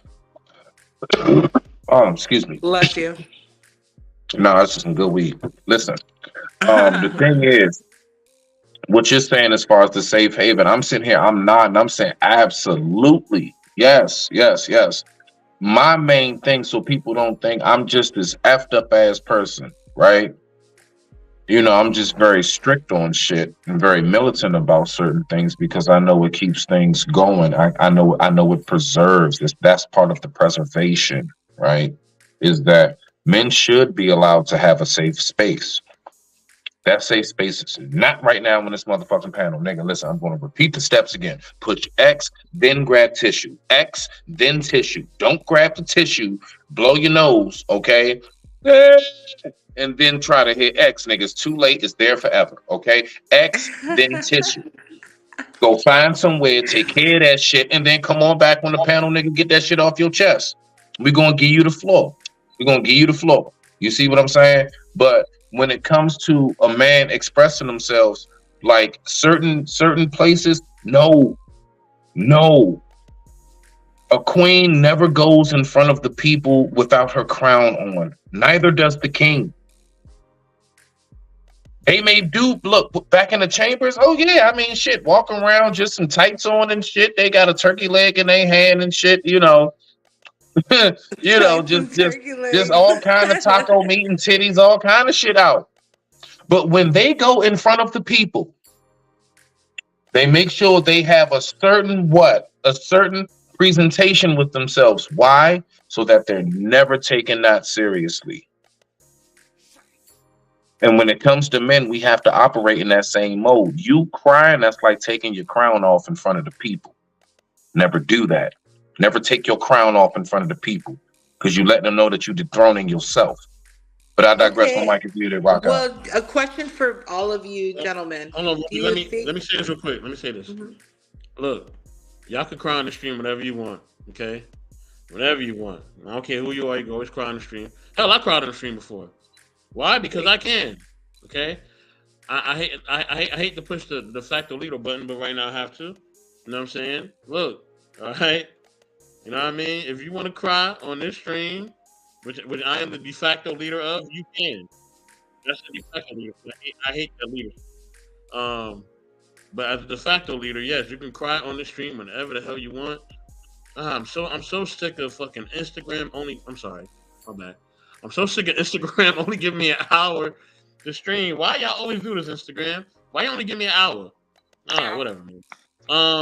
But Instagram be hating. But yeah, man, outside of that, yeah, y'all can come on and cry. But go ahead. Go with your question, Ruby doll. My bad. No worries. I was just gonna say, would you guys dissuade a woman from having this mentality if you feel like it goes against nature so much? Listen, I'm gonna be real with you. With you speaking on nature, that's exactly how I look at the weakness of a man outwardly in public, not outwardly in solitude. Listen, just like even the example with I think it's the bald eagle, even a lot of big cats. The males, when they get to a certain age, like for example, the bald eagle, it goes off. And it goes off somewhere far away. It just gets away from everybody. Its feathers are so matted, it goes through a bunch of shit. It goes through a whole bunch of stuff. This is some real, real stuff that happens. And what they do is they pluck their feathers, they get themselves together. Now, this whole process is also painful for them, plucking their own feathers, right? It's like tweezers, plucking hairs. It's painful. It's like So they go through all of this, and then finally, when they get themselves together, they come out of wherever the fuck they were, and then they go back. Then they go back to the area in which it is that they were born, where they nest and everything, their hunting grounds and what they're familiar with. They go back round the way, if you want to say, after they get that stuff done. Same thing with a lot of big cats. The males, they go off. A lot of same thing with primates. Same thing with elephants. The males, the bulls, they go off. They go off, they get their shit together, and they come back. This is symbolic, because during that moment that they're shedding, if you want to say, they're not just shedding feather and fur and skin and everything else. They're also shedding a certain amount of pain and weakness and everything else. So when they come back, they're already good to go. That endurance is built. You see, they don't be out in the open during that vulnerable moment, because we all know what can happen. Literally, you can be attacked and killed or deleted. Excuse me. So we got to remember that it's a reason for us as men. And I'm going to land it here. I do truly believe that us as men, the ones who truly get it, when we step into that realm of what we call manhood, that realm of true masculinity, right? We know rule number one, it's going to be a lot of hurt and pain that comes with this. Rule number two, don't cry and bitch about it. Rule number three, don't think anybody cares. We just know these things. So all I'm saying is, yeah, you can cry. Go ahead. Anybody want to pull up and cry here right now? You go right on. Mr. Best said you can do it. That man did not promise you what the results and the outcome is going to be behind your monkey ass doing that shit. He cannot promise you what is going to be the response behind that. If you get trolled like a motherfucker, just understand the only thing that this man promised you was a space to do it. Now you make your decision from there, but I digress. My mic is muted. Rock out. Watts, go ahead, get up in there. I'm gonna say this. I'm gonna say this. People know not to use my material, man, because I will go after you. Okay, so people know that already. So I don't gotta say nothing about that. Now listen. Before Watts go, I'm gonna just click this real quick, because I do want my brother Watts to go. He's been patiently waiting, but I'm gonna click this real quick. Listen, in the video, the man never said that he wouldn't go out, in the battle and do his thing. In fact, he even talks about being in the battle and needing a safe space to come out and actually speak and be vulnerable and shed tears and things of that nature. So him working hard, him doing all that, him being a man, or him being an adult rather, right?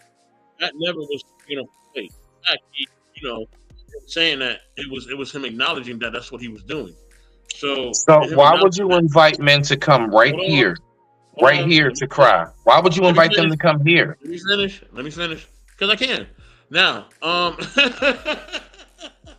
you missing the whole point. Ain't nobody talking about some who got weight. We all know that. So now, hold on. Outside of that, my nigga. Hold on. You know what I'm saying to you as a man, dog. So fuck all the weight pulling. Let me finish. Right? Now, you know what I'm saying? So he never denied that he was a hard worker, or that, he wasn't doing what he had to do in life. In fact, like I said in the video, he somewhat indirectly acknowledges that, right?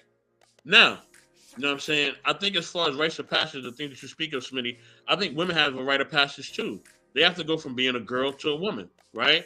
Whether what in whatever ways it comes, whether it comes through them having a period, whether it comes through childbirth, whatever. Females have a rite of passage, just like males have a rite of passage. Nothing Right? in their rite of passage has Hold on, anything to do with the hold denial of on, hold on, emotion, the hold denial on, of crying, none of hold that. on, hold on. It's easy for you to say you ain't never have a child before. You never gave birth. So you cannot speak on what a woman really goes through. Now that woman in the left corner right here, she can speak to that. So there's been a woman pushing that baby out crying, and somebody smacked her and said, "Shut the fuck up, all that crying while you pushing that baby." Hold on.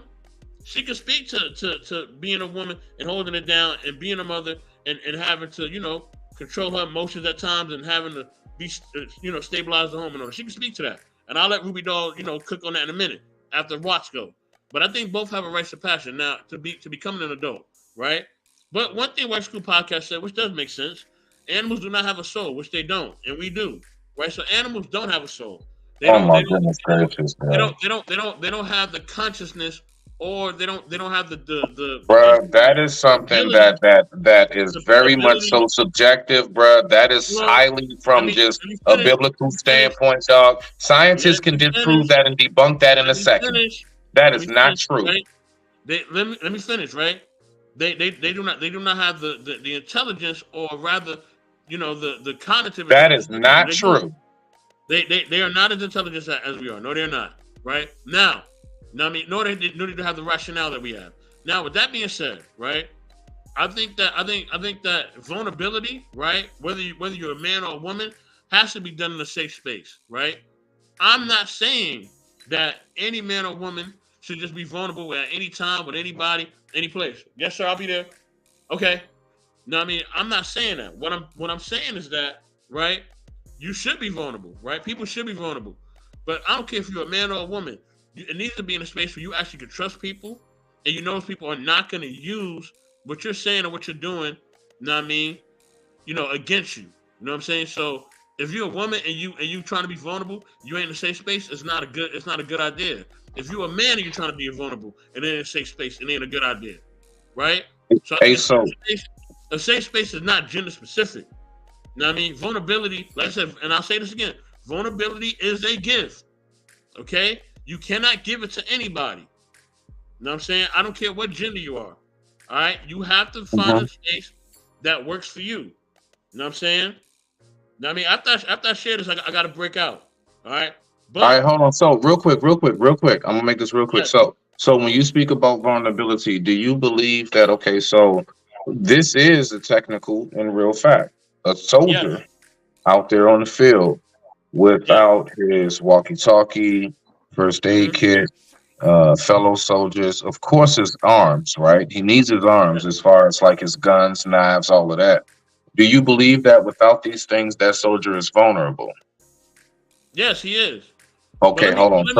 Wait. So do you believe that soldier, any soldier, should be put out onto the battlefield in that type of condition? Like you just put one of our own out there, no gun, no radio. Let me say this. When you at war, hold on. So I'm just last part, and you can just rock out, and then you can do what you got to do. So with me saying that, the way that I look at a man being vulnerable out in the open is equivalent to that soldier out there on the field, and he's not armed. We all know what can happen if you're out there on the field and you're not armed. I don't know why for 1 second we will ever tell men, for 1 second, you can put your guard down out there on that field and you can be unarmed. Now, if you're back at the base in the chow hall, whatever it is, that's a little different, nigga. If you're back there in the bunk on your bed or something, that's a little different. But when we get out there, when we out there on a mission, what? Listen, I'm gonna say this, right? Let me say this, and after this, I'm landing, right? Like I said, vulnerability is a gift, whether you're a man or a woman, right? So I wouldn't tell a woman to just be vulnerable anywhere. I wouldn't tell her to do that. I would tell her to find a safe space where you can trust people that she can be vulnerable with. You know what I mean? Because they can use that information against her, right? And plus, if you're speaking of war, people who are at war, they play by different rules. Watch can speak to that. You know what I mean? Being at war and being a civilian is two different things. Completely two different things. They do not play by the same rules, nor do the same rules apply for both. Now, with that being said, you know what I mean? Like I said, a safe space, right? Because I really didn't want the video to be gender specific. I really didn't want it. I was trying to make it just be people being vulnerable, period. Right? Because like that's what I feel. I really feel like vulnerability is not for everybody. Right? Your vulnerability is not for everybody. Right? Yeah, So and it's called hold men. on. That's who it's not Hold on. for. If Nishi want to be vulnerable, right? I'm just using that as an example. If the three of us are not trustworthy, she shouldn't be vulnerable with us. If Ruby Doll knows that the three of us are not trustworthy, she should not be vulnerable. Same thing for you, same thing for Watch, same thing for me. If we're not creating a safe space for each other as adults, right? Then it's not a safe space, right? So that's the thing. I think the messaging sometimes can be, well, if you're a man, you can't be vulnerable anywhere, but women can be vulnerable anywhere. No, they cannot. Women cannot be vulnerable anywhere. All right, they cannot. So if you think that a woman can be vulnerable anywhere, then you are tripping, bro, because they cannot. You know what I mean? They definitely can't. And the women up here can speak to whatever that. And thank you, Just Star. I appreciate that. You know what I mean? But yeah, and women are more catty and they do more gossip than men do.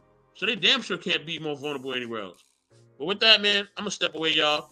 You know what I'm saying? If y'all need me, hit me up, DM me. But yeah, you know what I mean? I'm out, y'all.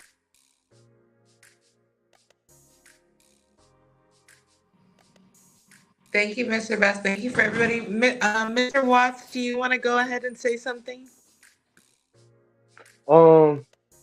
I mean, they pretty much said a lot of what I was thinking, but in terms of my agreement with Smitty, that wonderful Jordan crying meme that we all done seen passed around the internet, if I'm not mistaken, he was crying during his Hall of Fame speech.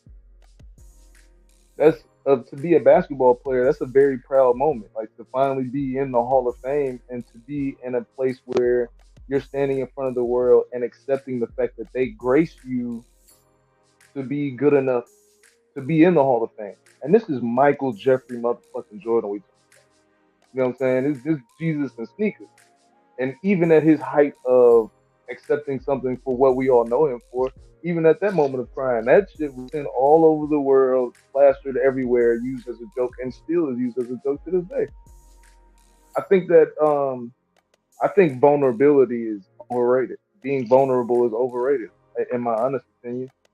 I understand that as humans, like we have these emotions and we go from one side to the other, you know, happy and sad, up and down, like we go from these sides, but like in the grand scheme of life, like at the end of it all, like when you finally get to that end line and you start talking about what it is that you accomplished and what you left behind and all that other kind of stuff, I'm almost positive that those times that you slept in the back seat of your car or those times that your girlfriend yelled at you, like those aren't going to be the moments that you remember. They shouldn't be. The moments where you made something happen for yourself, the moment where you produced something that changed another person's life, the moment you did, you know, completed an act that would benefit someone that's a part of your team. Like those are the moments that you're going to remember. Not that sappy cry, all that shit. Get that shit out of here because it's not gonna matter. And even if it does matter, it's not gonna be. That's not the stuff that pulls you out of the mud. Like sitting in the room crying, that's not the shit that gets you out of the mud. Like you probably need it. So you might need it, like to take a moment and cry. Like I'm sure you might need it, but the crying is not what got you out the mud. It's the getting up and putting in the action. It's the getting to work. It's the actions behind trying to change what you have around you that causes the difference. Not the crying and being vulnerable and looking for a safe space and all of that. Like that shit overrated in my personal opinion. But I know that sometimes my opinion may be a little insensitive. Okay, so Watts, you were saying, well, such and such, who'd you name? Cried at a Hall of Fame thing, right? Right. The Michael Jordan crying meme. That was when he Okay. was doing his whole Well, thing. Watts. Nobody looks at a man weak or something's wrong at him because he cried at a funeral. See, when that took place, those were tears of a funeral. That was the death of the old him, but it was also a birth. It was the birth of the new him. That's something extremely, completely different when you actually get to something and a point in which a man such as himself is reached. If you get to a quarter of that, and this is something truly that you have bust your ass and worked like your life's work, that is something that is completely different. What I am speaking about when I say dudes crying out in the open, I'm talking about typical life struggle shit. Can't land a woman, can't land a man. Well, whatever. Kids acting up, bills, such and such don't like you, such and such cheated on you.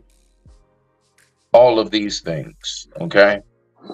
Oh, y'all, my family talking about me and you going out, because when I say crying, I don't just mean tears specifically. I mean, you could have not one tear coming down your face, but you're bitching and complaining about it and you're recording it. Nigga, that's crying. That's crying to me.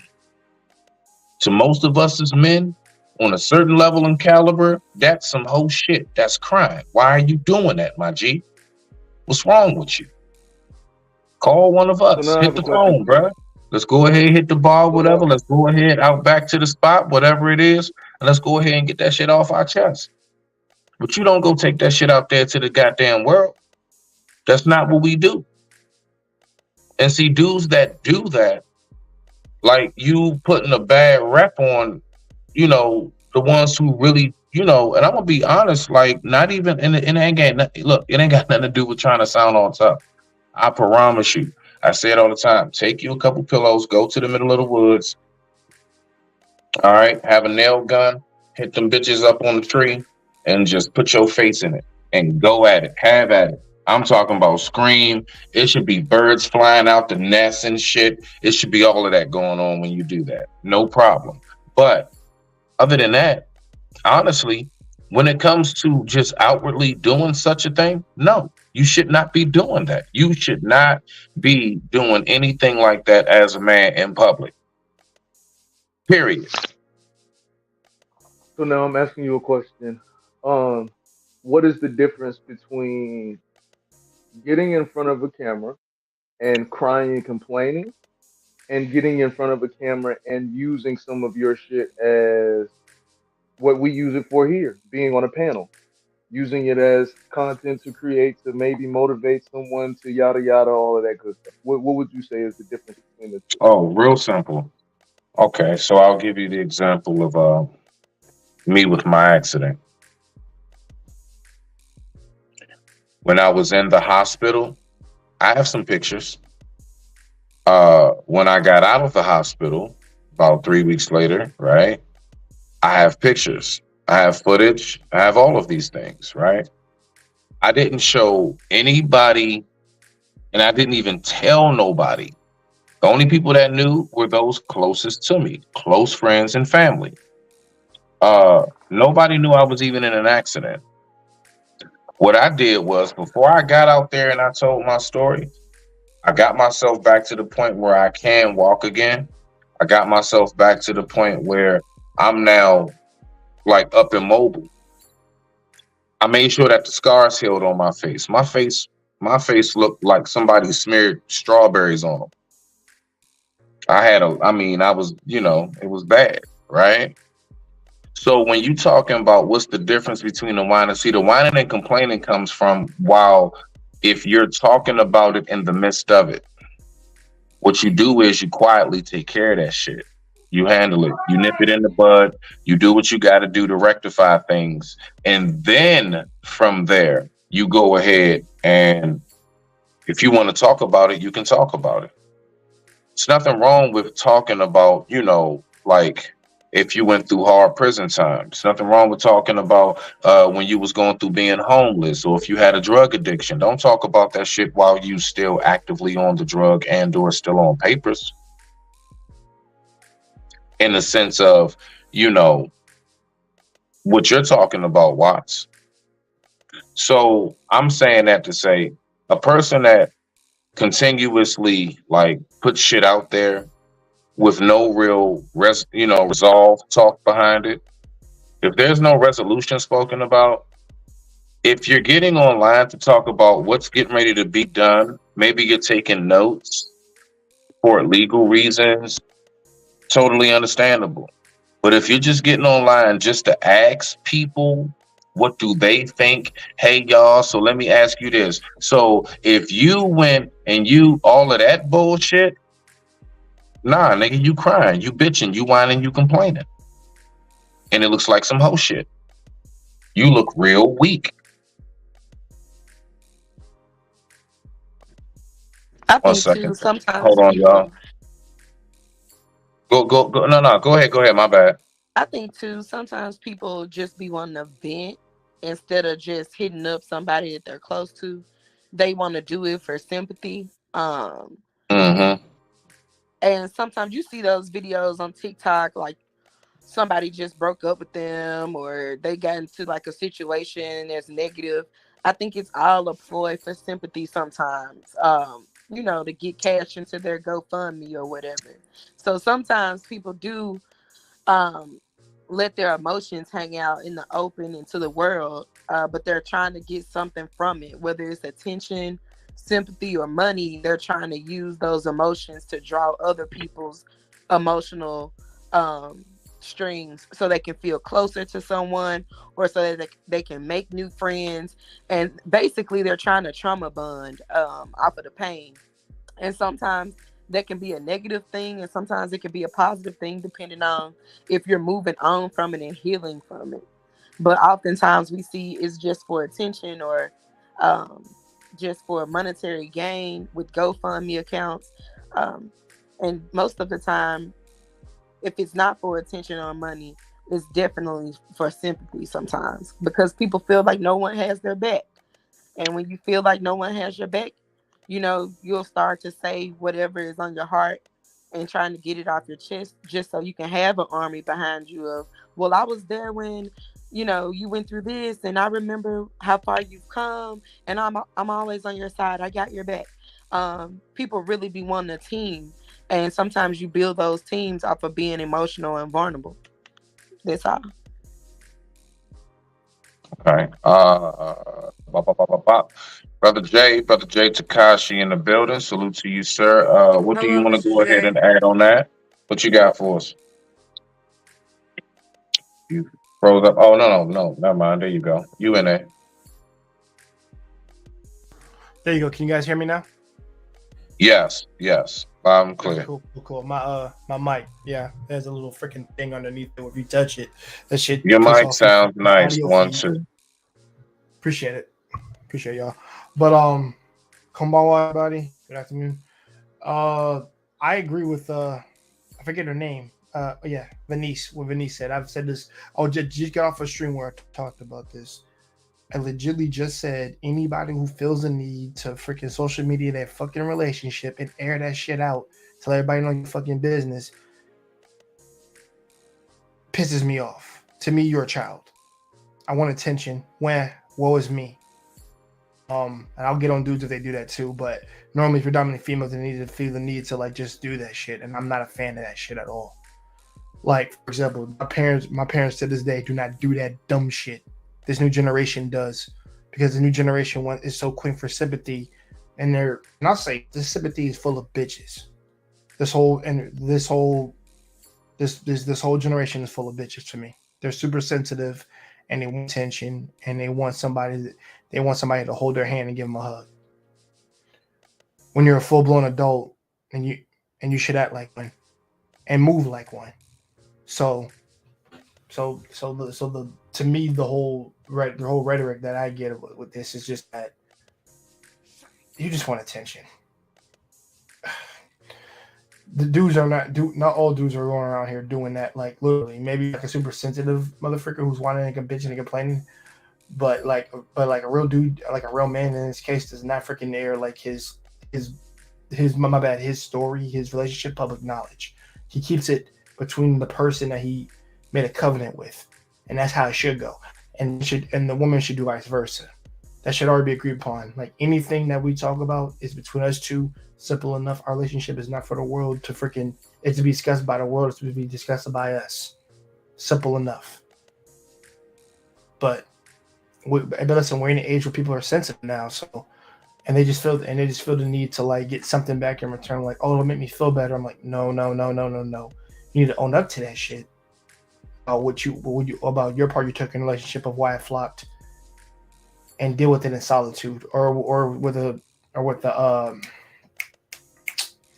I'm just sorry, guys. Clinical psychiatrist or therapist. You need one of those because that's the best way of handling that.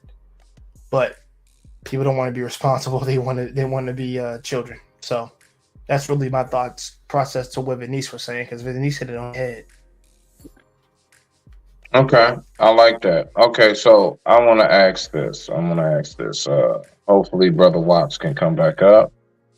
Yeah, please, Watts, come back. Or don't dip when I just got here.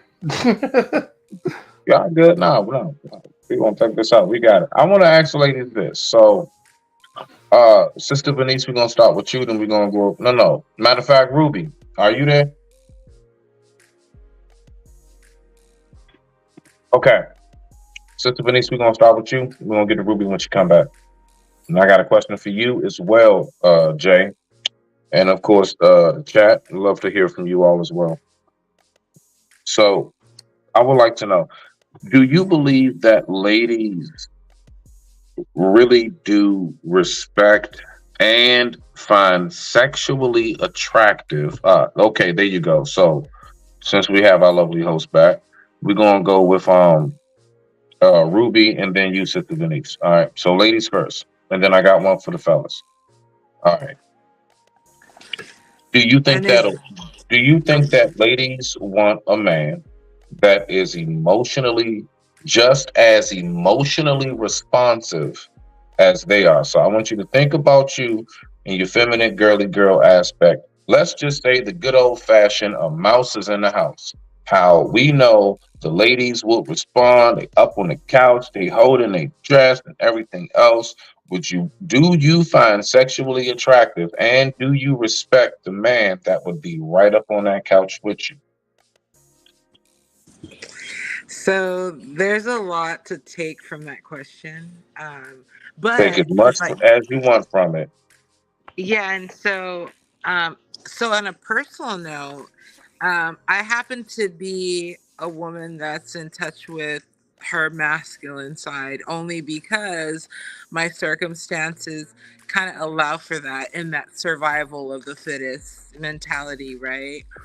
And I don't shy away from that. But if I were to have a partner, like let's say I wanted to have a man in my life and build with him, I would hope that he would be vulnerable, but I would hope that he'd be solution based. And so a lot of what Mr. Smitty and Mr. J shared, as well as Miss Venice, is mental strength. These are qualities of people that are mentally strong. And so not everybody is all the time, right? And so I think as long as we can hold space for each other to be that, I don't have a problem with it. But on the real, I understand where he's coming from, because if I'm crying about a subject, I don't need the person.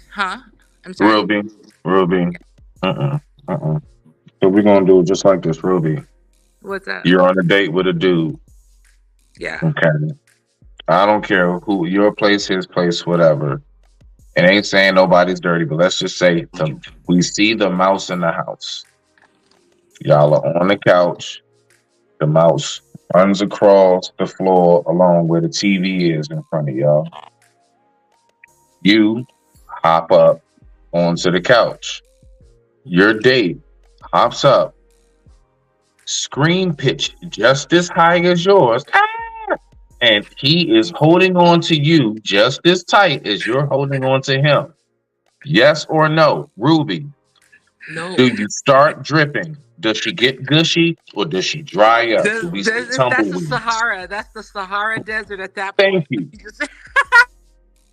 Thank you. I mean, shit. Sister Venice, same question. What you got, sis? Do you think that women are generally more attracted to the man that responds just as emotionally as they do in certain circumstances? Yes or no? In the moment, you're not thinking about sex, Smitty, at all. You're trying to fight for your life. So if he jump on the thing with me, It's a mouse. Okay, go ahead with the fight for your life. yeah, we both fight for our life. Like, listen, if the rat is huge and nasty and disgusting, I would not be like, oh my God, this man is a bitch. Like, I wouldn't do that. I would think, like, dang, he's scared too. So I would be like, what I'd we gonna still do? kill the rat though. The rat still has to die. Someone gotta do it. Yeah, but I'm not gonna force him. I'm not gonna judge his manhood based on insects or rodents or anything of that nature, because he may be afraid. It might be his first time seeing a rat. So I'm not gonna judge his manhood, but I am going to expect that we come up with a solution if he doesn't, try to jump down and try to do something. Like, we're gonna have to discuss a solution while we both standing on this couch, because I'm not getting down until he gets down to do something. So if he doesn't do something, then I'm just gonna, chalk it up as like, dang, I got me a softie. Why is there so much cap up here today? Like, why is there so much cap? And then salute to M3. I see you in the building, Brody. I see you in the building. M3? I'm glad you're here because you can help with the question for the fellas. Yes, So Smitty, this that's part, not cap. I said I'll be like, dang, I got a softie. nah, you say I wouldn't judge his manhood, girl. Stop it. You know damn well the moment you feel that man's embrace and grip on you, so tight on that couch, legs wrapped around your body, okay? His legs are around your torso like y'all square dancing and you getting ready to dip his ass, okay? You know damn well it's gonna be, it's gonna be tumbleweeds and dust all through the air at that point when it comes to down there. Now, we're gonna address this shit right here. Let me just say this to you, sister. Okay, all right, just start. Why assume the woman gonna be screaming too? Let me just tell you something. I don't want to date a woman that don't scream when a random rodent runs by. You better be in that much of a feminine position. You better what? What are you going to do? Grab it by what? Grab it with your bare hands and shit? Let it run up your arm and everything? Start doing the breakdown? What are you getting ready to do with this mouse? That's all I want to know. I don't know. If she's from New York, What else should you be doing besides screaming? And allowing me, okay, you rest in your femininity, okay? What you do, you scream and you just fall back. Then what do? I go find me some rolled up paper or a broomstick or the nearest slipper. You know how this goes, okay? And or broom and dustpan. That's how we do this. If you think for a second that men who want a woman of a certain laid-back feminine aspect wants to be around a woman that's like, shit, I ain't screaming when no rat run by me. What do you do for a living? Where do you be? That's all I want to know. But with that being said, we're going to leave that alone. So, ladies, give y'all final touches on that. Both of y'all, floor's open as far as respecting a man that's just as emotionally responsive as you on most occasions, no matter what it is. Okay, I just wanted to share something. I've definitely been in a relationship with a man who was more emotional presenting than I was at the moment.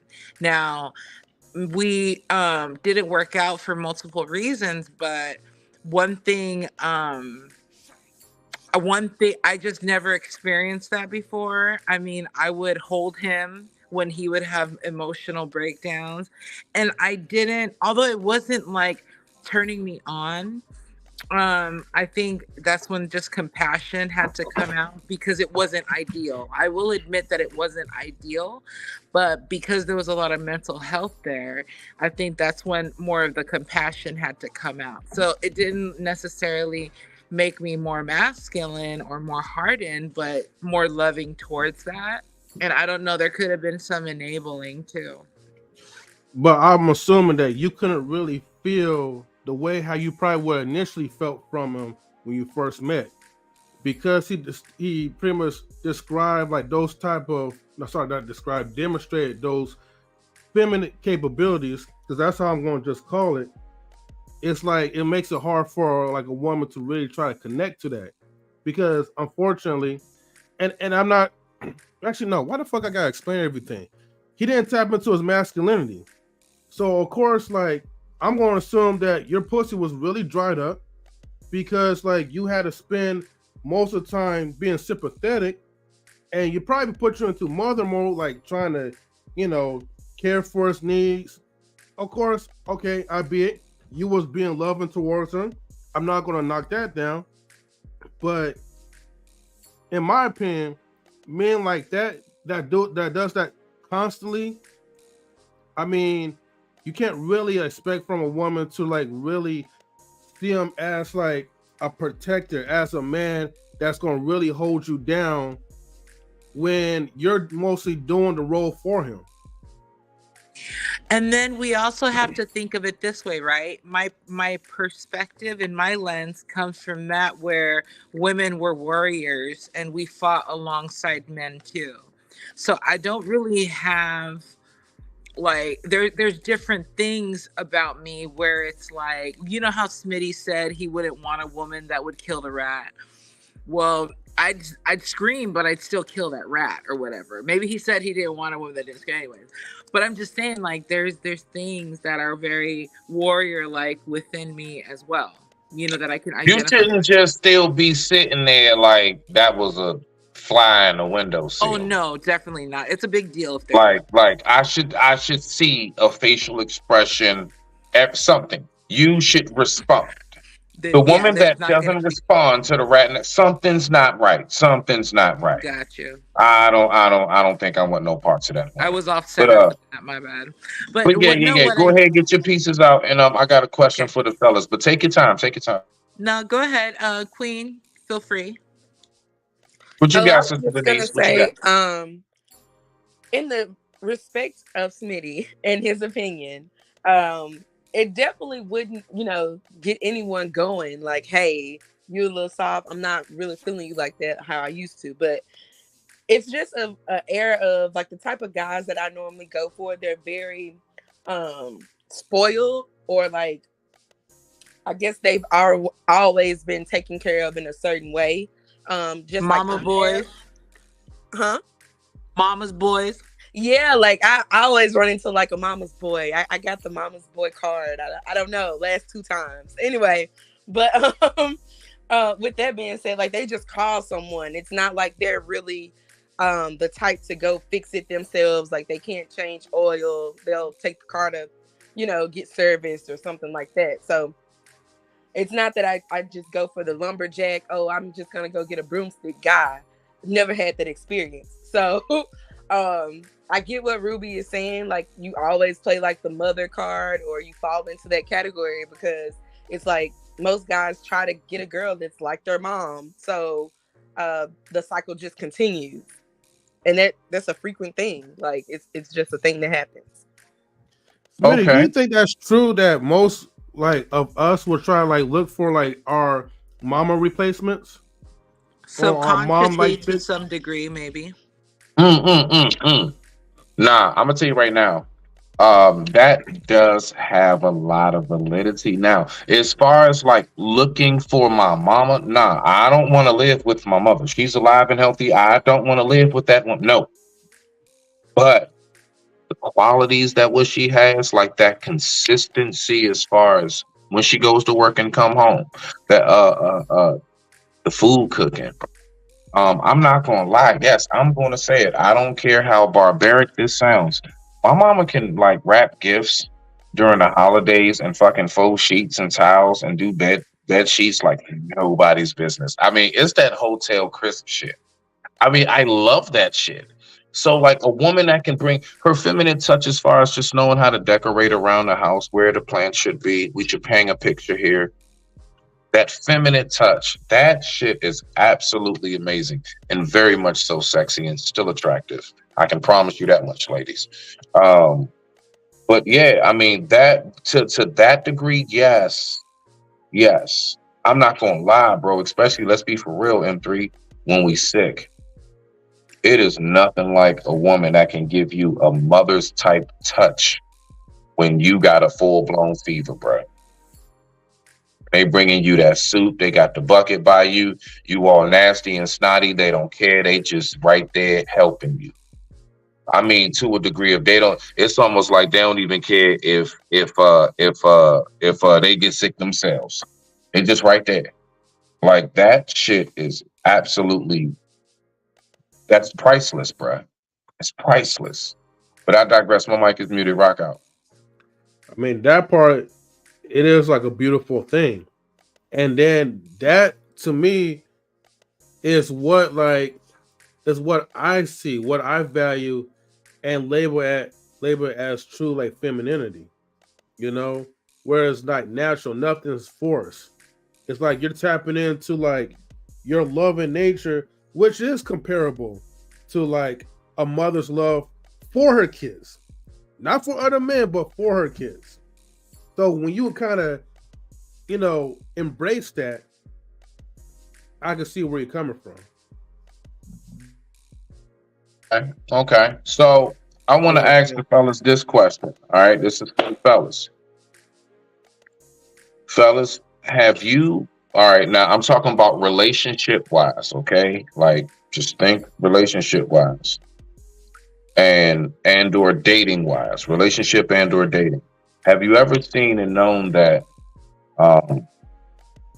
Have you ever seen being emotionally expressive around the clock, around your woman, has been successful? Is that beneficial? Have you noticed that the more you cry around her, the more she just like, babe, I swear I'm gonna take this down and I'm just gonna drop this thing like it's hot on you? Like, do you notice that the more that you're emotionally vulnerable around this woman, the more she looks at you and clings to you for security, leadership, and protection? Hell to the fucking no. Oops, M3, then UJ. Nah, rock out, my G. Okay. Say that shit. I did vow myself right to like try to minimize like my frugality. You know what I mean? But hey, it is what it is. Now, unless if it's like, okay, something that's tragic, where you really just catch me off guard in my vulnerable state, those are kind of like the experiences where it's like, okay, I mean, you just get that type of sympathy. You know what I mean? They may give you that little hug, but you could tell like the whole energy makes them uncomfortable. I'm gonna be honest with you. You know, like if I were ever in a state where I feel like I need to release tears or some type of emotion, I'm not going to do it around with any other woman. And I'm not going to do it with any other man. I'd rather either take it to God or go somewhere else by myself and deal with it. Because I know for sure that me displaying anything that is considered to be feminine, I don't care if it's like a coworker, I don't care if it's like, you know, spouse, whatever, relative. I never want to make nobody feel uncomfortable because at that moment, I can't really control my emotions. And unfortunately, it's just the way it is. That's the reality of it. It's like here's a thing. It's like an unspoken rule or law for a man that's like, hey, the only emotions that you can really display is basically the way how you're releasing your anger and acting a fool, and that's it. Those are only times that it may be acceptable, and for like the wrong type of women that they will probably fall for. But other than that, I mean, you better not weep too much And if you do, you better be careful who you're weeping around with. All right. Jay, it's on you, Jay. And then I got a question for the entire panel of something I believe that we never talk about. It's very important. Salute, OG Do Dirty. Y'all make sure y'all go subscribe to my man OG Do Dirty. This man has awesome content. And if you want to look, if you want to learn a little bit about, the horticultural side and a little bit about wildlife and fishing, you can holler at, my man OG. He'll tell you a little something. Cool dude.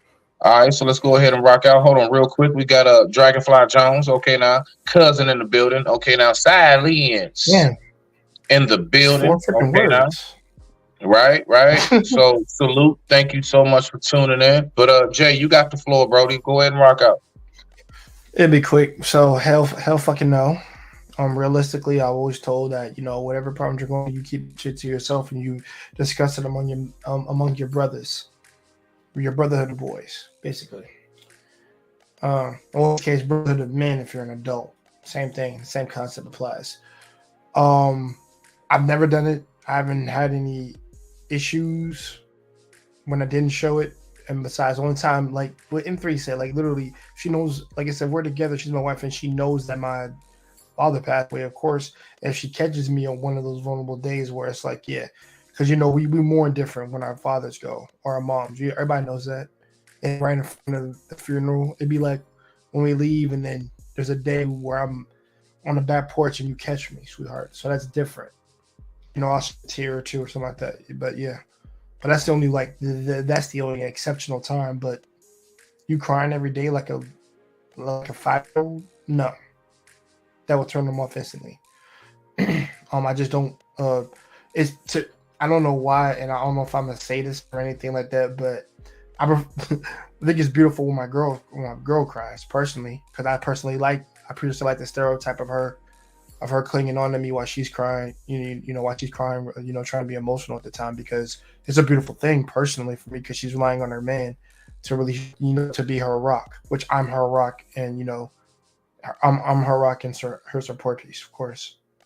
And like I said, I'd prefer it's supposed to be that way than the other way around. But also, I never really had that issue. I just think, like I said, again, you have to grind your emotions and just vent to your guys personally. Trust me, it's a shitty thing. It's got to be done.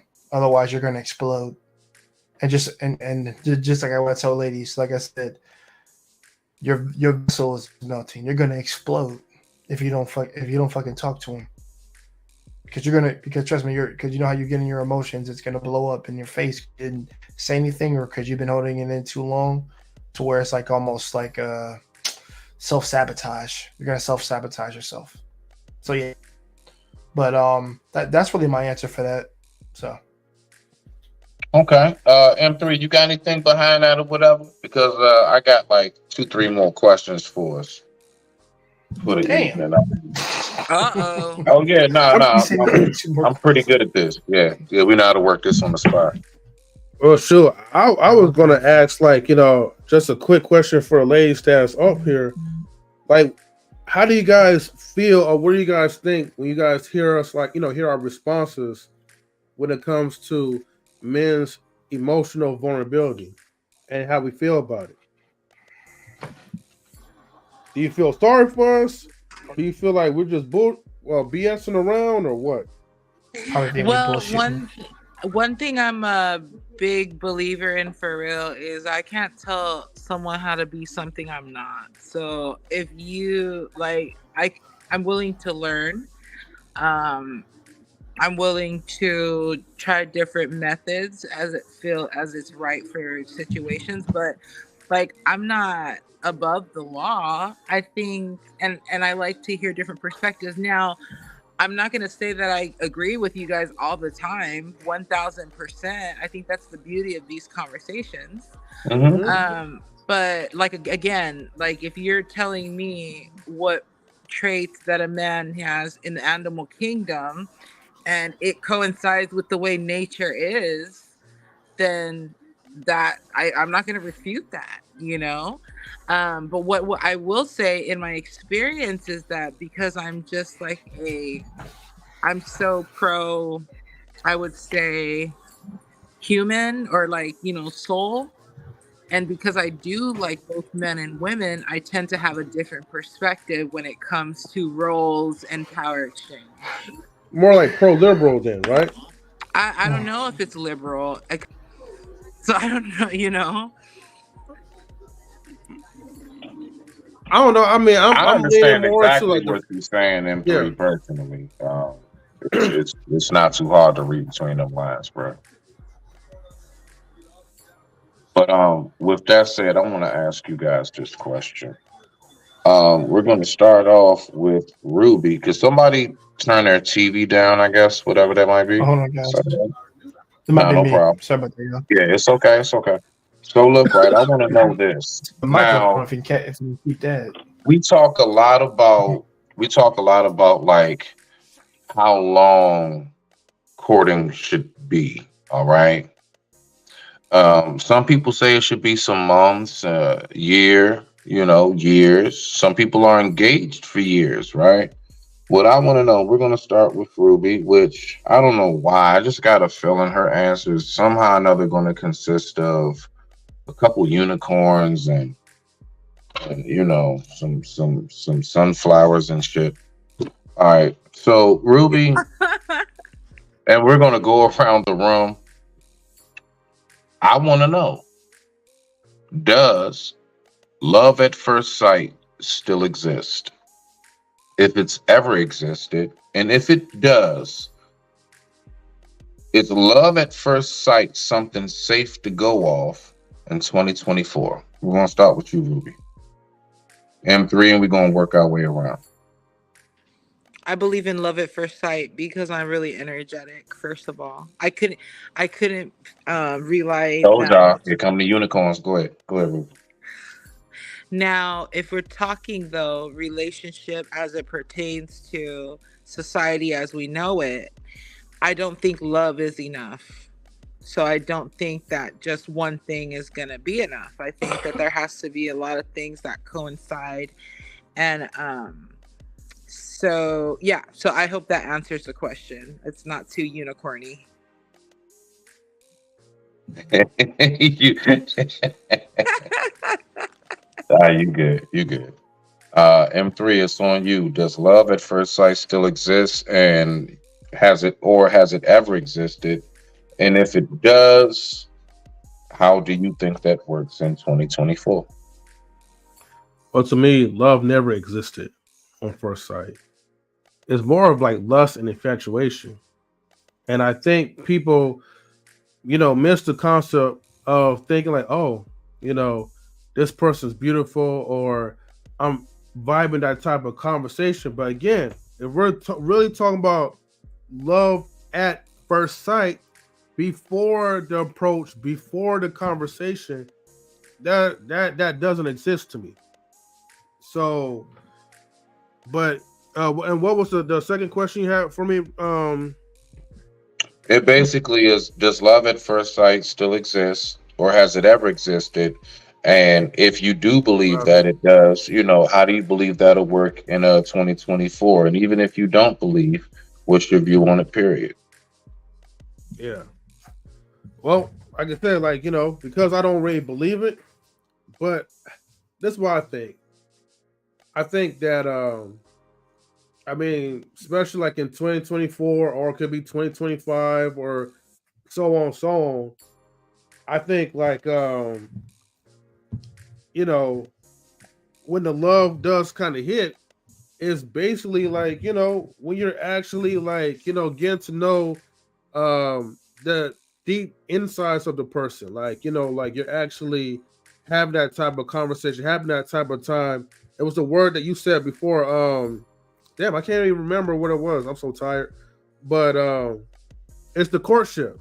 So when we go through the courtship phase, that's when I feel like the love will start to develop, because now you're comfortable, you're getting to know this person, and you're not trying to rush to anything, right? That is only going to just benefit for yourself, but you're actually taking the time, because you want to understand the other person and make both of you guys beneficial, you know? So that's my take into it. Oh, it's on you, sir, Takashi. Rock out.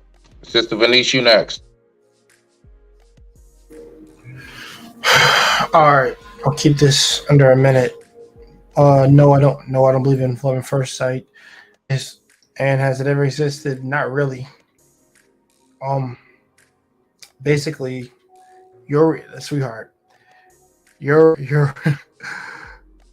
like I said, that's your hormones in a bunch for you. You're reacting towards freaking testosterone. He's reacting to your pheromones. That's all it is. That's all the fuck it is.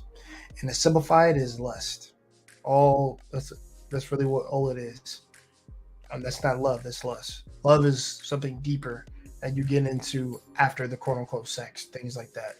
That is like your selfishness that you both display towards one another. Like how you can't see each other. If you can't see yourself without that person the rest of your life, that is love, basically.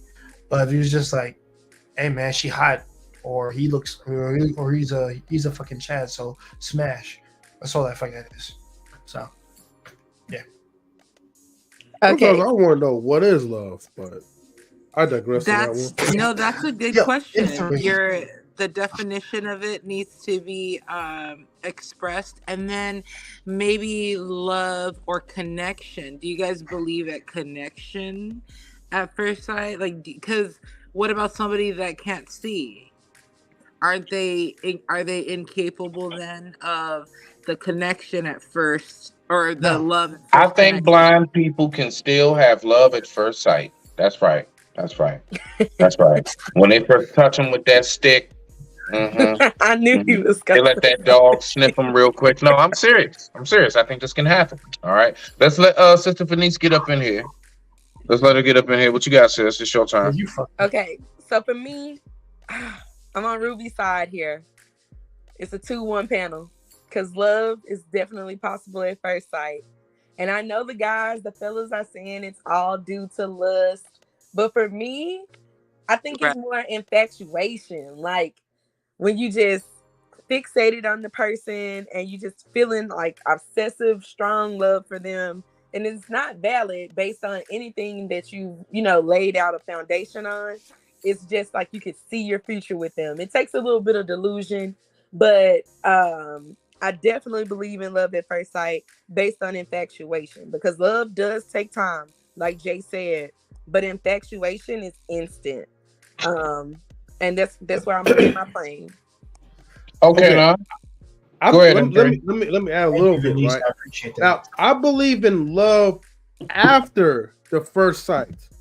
Maybe something's wrong with me. Maybe I'm getting a little bit too technical. I'm an overthinker, so it's like the way how my processing goes, I'm thinking probably too complex. I'm more looking at things like literal. Like I'm looking at this person.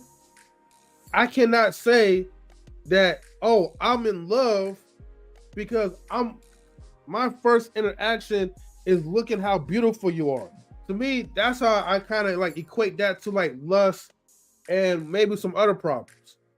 But like I said, I probably went too deep on that one. So, and maybe I need to elaborate a little more on my experience and why I said that. Mm-hmm. I met somebody years ago. Upon first glance, we locked eyes, and I felt a flood of just love that had nothing to do with anything that could benefit me. I just wanted him to be safe. I just wanted him to be good, and I didn't even know who this guy was. He ended up becoming a friend, and because we're better off as friends. To be honest with you, we're not meant to be like that. I still love him though. And I felt that the first time I looked at him. So I do believe in that. But what concludes to the point where it's you guys both made a decision, I guess, to remain as friends, but again, you see him at first sight and you're already in love with this person. No, but that's the thing. I'm talking about love in the Like the purest not form. romantic. I'm not even Okay, talking okay. about romantic love. That's the Like thing. agape love. Agape love. I'm talking about Okay, that okay. that feeling of there's nothing for me to gain here. There's only that I want your best interest, and it doesn't have anything to do with me. In fact, he was in a whole nother relationship. I was too. But that had nothing to do with the fact that our connection was that strong that I felt an instant flood of love throughout my whole body when I looked at him. Okay, now I fully understand because see, I was more fixated on the romantic side of the love as opposed like to the agape love where you could actually literally see somebody. It's like you seeing like a child, and you're like, wow, I actually love this child. I want to protect this child. I want to be there for this child. Because it's something about that aura or maybe that type of energy that you picked up just by your sight. So you talking about the agape love, then I mean, okay, I could kind of understand that and why that end off into like a pretty much a potential friendship afterwards. Friend. But a lot of times, usually when they talk about like love at first sight, they usually reference the romantic side of love, and I could never get that. Like you gotta be like fine as fuck in order for me to like actually fall in love with you at first sight. And then for a sapiosexual or a there's other ones, demisexual, that doesn't the looks doesn't have nothing to do with it. But you're still capable of feeling those connections. Through like you talking about through like conversation, maybe a fit like It I could want to be say a like feeling. It could be just a simple look. It could be it could be all that. does that tie in with what's that called? Does that tie in with, like, with the You pheromones? trying to join M3? You interested? Wait, say again? Interested You in trying what? to join? You interested? You trying to join and shit? No, I'm just asking questions, Smitty. You know, I don't know what type I'm of joint just, you I talking mean, about. I was just gonna say, back chatting, but it's no. Go ahead. Why not? Oh, man, they're so in love. It would be like me trying to join them. No, I'm just kidding. Who's them? I'm talking about Mr. M3 and Mrs. M3. He's happily I'm married messing like with y'all, man. I'm messing you with know y'all. what it is. Child, it Smitty. took a turn. Of course, man. Hey, Y'all look. funny. So I want to ask us. I have two more questions for the night. That should be able to fill us in good before we go ahead and end it out. So I want to know this: does my image affect your image? So what I'm saying by that is the way that we dress. Does the way our youth, or does the way maybe I am three, Jay, Sister Venice, Ruby, does the way that any of us project ourselves, the way we conduct ourselves and act, the way we dress and everything else, does that affect the collective of us overall, or does that overall affect us and us alone? I So would we're probably gonna say it start. affects the group. So we're gonna start with Sister Ruby. We're just gonna go around the board. So Ruby, M3J, and we're gonna go like that. Now, matter of fact, let's go in reverse. So we're gonna go with Sister Venice first. We're gonna go with J, M3, then Ruby. So Sister Venice, you got it first. I mean, any image that you project into the world is a reflection of yourself. But when you're like on a panel or doing something as a group, and you have onlookers, everyone's gonna, equate the group by, the person that's speaking the most or the leader of the group, whoever that naturally is. So in the way that you carry yourself, in the way that you speak to others and respect others, it does set a tone for everyone else, and people that may not know you or may not know anyone around you. They're gonna take your words to heart or may hold it against you in the future. So you always have to be mindful of the image that you portray, but at the same time, you don't want to portray a false image. You want to portray yourself. So you got to think about, how do you want to be viewed as well as your colleagues? Do you want to be taken seriously? Do you want to be the jokester? All of those things come into account when you're in a group setting. So it's just all about how you personally feel, as far as representation. Like, do you care what other people think? Is that important to you? Because some people No. My sister, wait, real quick. What I'm saying, like, for example, would you say how maybe a Cardi B or a Sexy Red, a Suki Hana, would you say how they project themselves? Would you say that in any form of fashion that can have an effect on the rest of the sisters out here in society? Or does that only affect them? If you go out and you're dressing all provocative, does that only affect you? Or do you think that you're representing the collective of us? I feel like it represents the collective of people that generate or gravitate towards those type of caricatures, basically. Because I don't think that's how they are in reality. I just think that's how they are when they're trying to get money and project a certain agenda or energy or stereotype. So me as a Black woman, I don't align myself with any of them in any type of vibration, but I do listen to their music. But it doesn't have an effect on me or make me want to act in those ways, because it's very low class. So it's like, and no matter how much money you get, it doesn't change, the actions being low class.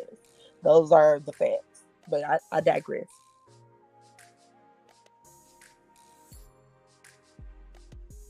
What's up, sir? Thank you for joining us.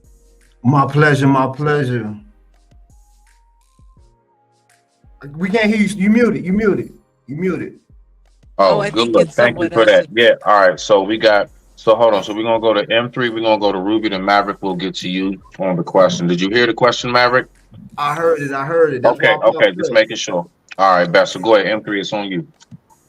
I'm just going to keep it short. Like, it pretty much like affects, like, and I feel like it's subjective, because there's going to be some people that's going to judge the whole entire group or the whole entire race of people based off of your poor representation as a woman or as a man. You know what I mean? And there's nothing you can really do about it.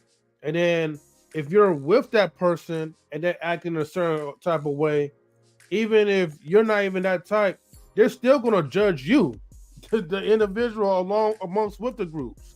So it's a question that you can't really. So it's a question that you can't really give a full, proper answer to, because it's so subjectively, and it's based on who decides to view you as that type of statistic.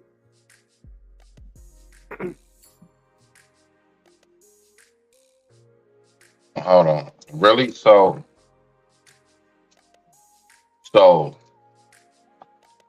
when we go to like certain convenience stores in the hood, it's each individual person that they look at individually, or do you think that they look at all of us just them another group of niggas in here? Follow them. So let me rephrase that, right? So if it's you and a couple of guys, right? Let's say you as the individual, you just pretty much like getting like maybe a pack of Newports, but you're not really even about that type of life. You come out of the store and maybe some other person is just driving by. Okay, they're gonna associate you amongst with the other groups that's out there. If they look like you, they're gonna judge you and everyone else. Just to be clear.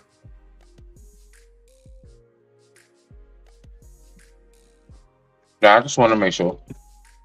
Ruby, it's on you. Does the way you, I, or whoever else dress, does the way you, I, or any one of us dress, and or how we conduct ourselves, does that affect primarily just you, or would you say that that affects the collective? Well, I think about two things. There's a lot of examples, but I think about Disneyland and I think about going to church. Number one, Disneyland. You will never see anybody pick up trash out of, like, where there's janitorial services and people have to collect the trash. You don't see that at Disneyland. Okay, there's a reason for that. It's a magical place. So there's a certain reason. They actually have underground tunnels where they come and collect the trash. Another thing is, how many of us have been in a situation where you go to Ruby, you're going to circle back, right? At some point. We're going to circle back, right? Absolutely. However many times we have to. And the other example is at church. Like, you go to some place, you feel inclined to be there to worship with a group of people, and you see somebody like giving you the stink eye, like we say in the islands. You know what I mean? The dog in you, and you are like, all of a sudden you like, dang, God, like, what's up? And so I'm just saying, just to that point, yeah, it absolutely matters. And so every conversation that we have absolutely matters. Our breath is very important. And we ain't on these panels just because we like to hear ourselves talk, and we're not that narcissistic. I promise you that. It's like a labor of love, and it's because perceptions, especially if they're from the heart and from authentic places, they should be shared. I don't know. We have a lot of people that come up there and they love to talk, over talk, and talk for like minutes. This is human nature. Earthlings being earthlings. I think it's a form of narcissism, but that's my opinion though. Sometimes I don't understand. I have to ask this, and Ruby, you already know, love. Much respect to your answer. Just where was what I asked? Does how we dress and conduct ourselves affect just us or the collective?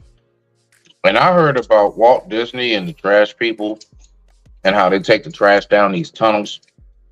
And yeah, they're not seen to the public eye. To your image. point. It's image. There's Matt. You got it. You got it. No. You got it. You got it. No, Smitty. What she's trying to say. What I do? Is like, okay, with the rape culture, like if a girl's dressed a certain way and people say, oh, she deserved it because she was dressed like that, or she was luring a man and making him want her to, well, not luring him and making him want to rape her, but she got what she was asking for by looking a certain way. Great. Attracting that energy from the collective by looking like a whore. I think that's what Ruby was trying to say. She just used different examples. No, I don't think. I got you, Ruby. I think grape culture is the go-to, for people who wanna. I mean, I don't know people, but I'm just saying that's a harsh way. That's a harsh way to go about it, right? And there's a good amount of space between grape and like decorum, right? It's like nobody is saying that anybody should be nobody is saying anybody should be great. But I work in a lab and we have PPE and they tell you like have your goggles on when you're working with like moving objects, right? And so you can be like, I ain't finna weigh these. You can't tell me they da. But when something poke you in your eye, you can't go, we got poke in the eye culture. Like we just simply told you to take certain precautions, and because taking these certain precautions prevent things. And so many times when we talk, the most important part of our provision and protection that we try to give our sisters, but they deny and they reject offhand, is our foresight and our wisdom. Because our foresight and our wisdom kept us out of a whole lot of bad situations, and it will continue to do that going forward. Now you can take it for what it is, which is wise counsel, or you can abandon it. But then, like, I don't want to see my sisters hurt. I don't want to see my sisters in certain situations. But when I say, hey sis, let's go this way, and she hell bent on going that way, It's not even that. It's not even that. I know what's down there. You're absolutely right. Sometimes when the sister be like, "Oh, you don't know what's down there," you're absolutely right. But I know it ain't nothing good. So how about you come this way? Oh, nah, I got to go down there. Well, skip your happy ass down there. Come what may.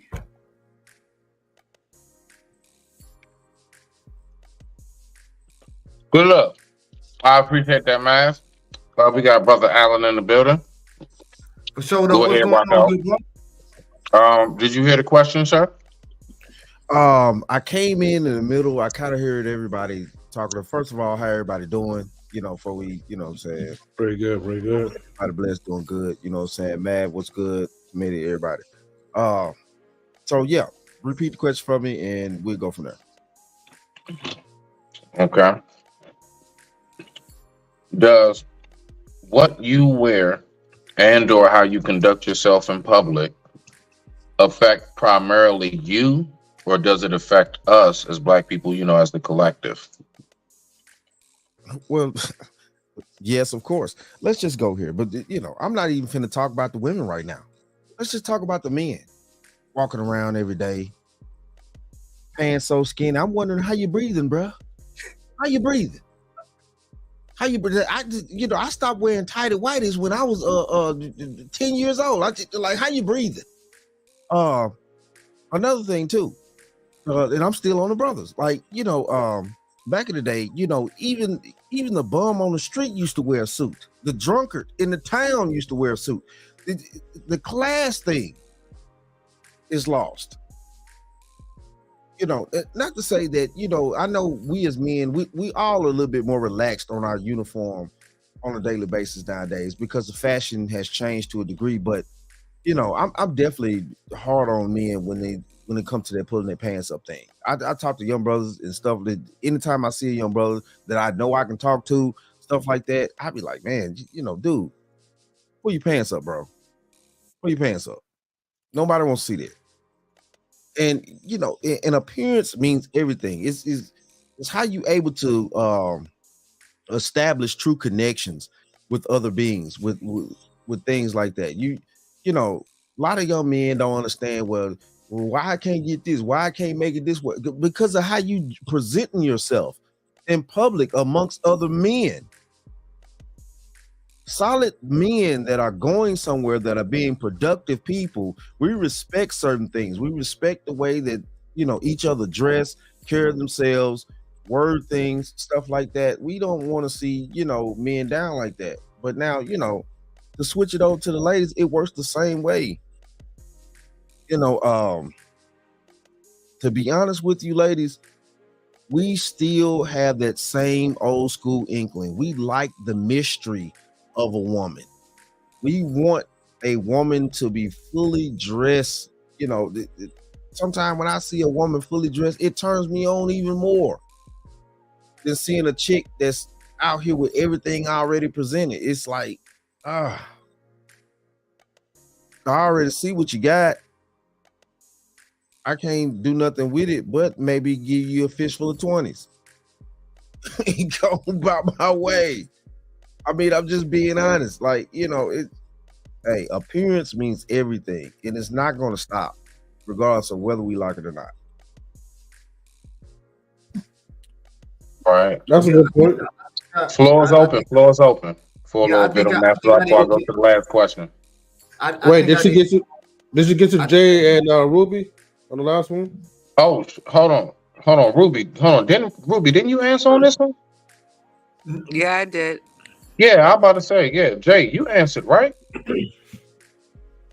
Well, I was gonna say I didn't. No, you skipped my ass, but I don't give a shit. No, Go to the next one. Hey, bro, I apologize, silly Brody. My bad. Jay, no. Let's stop the floor. Jay, get up in there first, and then from that point, floor is open. Y'all can rock out on that till we get to the last question. Go ahead. I apologize, Brody. Don't worry. Go to the next question. Here's my quick answer. Yes, it affects me. Trust me, you're my opposite. You reflect me. So if you dress like a fucking sexy red or some shit, first of all, I wouldn't be caught dead with you. Simple enough. I'll leave you for streets. If you can't dress like a modest colored woman, then don't be near me. So There. Next question. Keep going. Keep going. Hold I on, like because I that. don't feel like I didn't. Go ahead. I Go was ahead. Go ahead. clarifying Ruby part, but let me on that particular issue. Yeah. To that regard, yeah, absolutely. The way we carry ourselves in our image matters. I think that's something that Kevin Samuels made very obviously, brilliantly clear, that Right. the way our image does matter. And black women want to make it seem like it's only black men who are making who are at the forefront of dictating what our image is, as well as what they do has no consequence. Of course it has consequence. It has consequence when I have to interact with men of other ethnic groups. It has consequences when our ethnic group generally has to deal with other ethnic groups. And that's when you really see it. Because they look at it, I don't care how and I don't care how good you are. I don't care how intelligent or intellectual you are, or how put together you are on any particular thing. When these other groups come to you, they discount you automatically because they can. Because they know you got no backing. They know everybody else around you is a clown. So what does that leave you as? That leave you out to yourself. They know you're an army of one. If you're an army of one, but my man's over here got an army of 15, they're like, I don't have to address you. At very least, I don't have to address you as an equal, because you ain't got nothing. And this is what they see when they come to us. This is why when the Asians come to our community, we ain't listening to you. We setting up shop in your hood, and you gonna buy from us, and we don't care what you got to say. You don't want diabetes, we don't care. We gonna add extra sugar to the orange chicken. You don't want you don't want to get fat. We adding extra peanut oil to the rice and all of it. We don't care what you say, because all you are is the consumption class. Hurry up and buy. Hurry up and buy. That's all you good for. So like, we stop acting like our image as the court jesters of the world, as the clowns. Oh, they good. They can dance and sing and they got jokes. Well, what about the brother who wants to open a Fortune 500 company? Right. You don't have to take that brother serious. He's another court jester. What about this white boy who wants to start Facebook? What about this other white boy that wants to start Tesla? Do you know Tesla was insolvent for 10 years? They ain't finna give me $5 and not get it back on Friday. Tesla was a money pit. And this is why, like, the way how we treat our people. Thank you for that. Oh, yeah, appreciate it. This is the way. This is why, like, the way how we treat our own people, it really matters, because other groups they already look at us like a joke anyway. So for all, like, the street people that's like watching this, let me put it in this terms, right? So if you were in the game, not saying y'all are, right, but if you were in the game, okay, or let's just say you're at school or somewhere and you're getting jumped by like 5 or 10 dudes or whatever because they catch you slipping by yourself.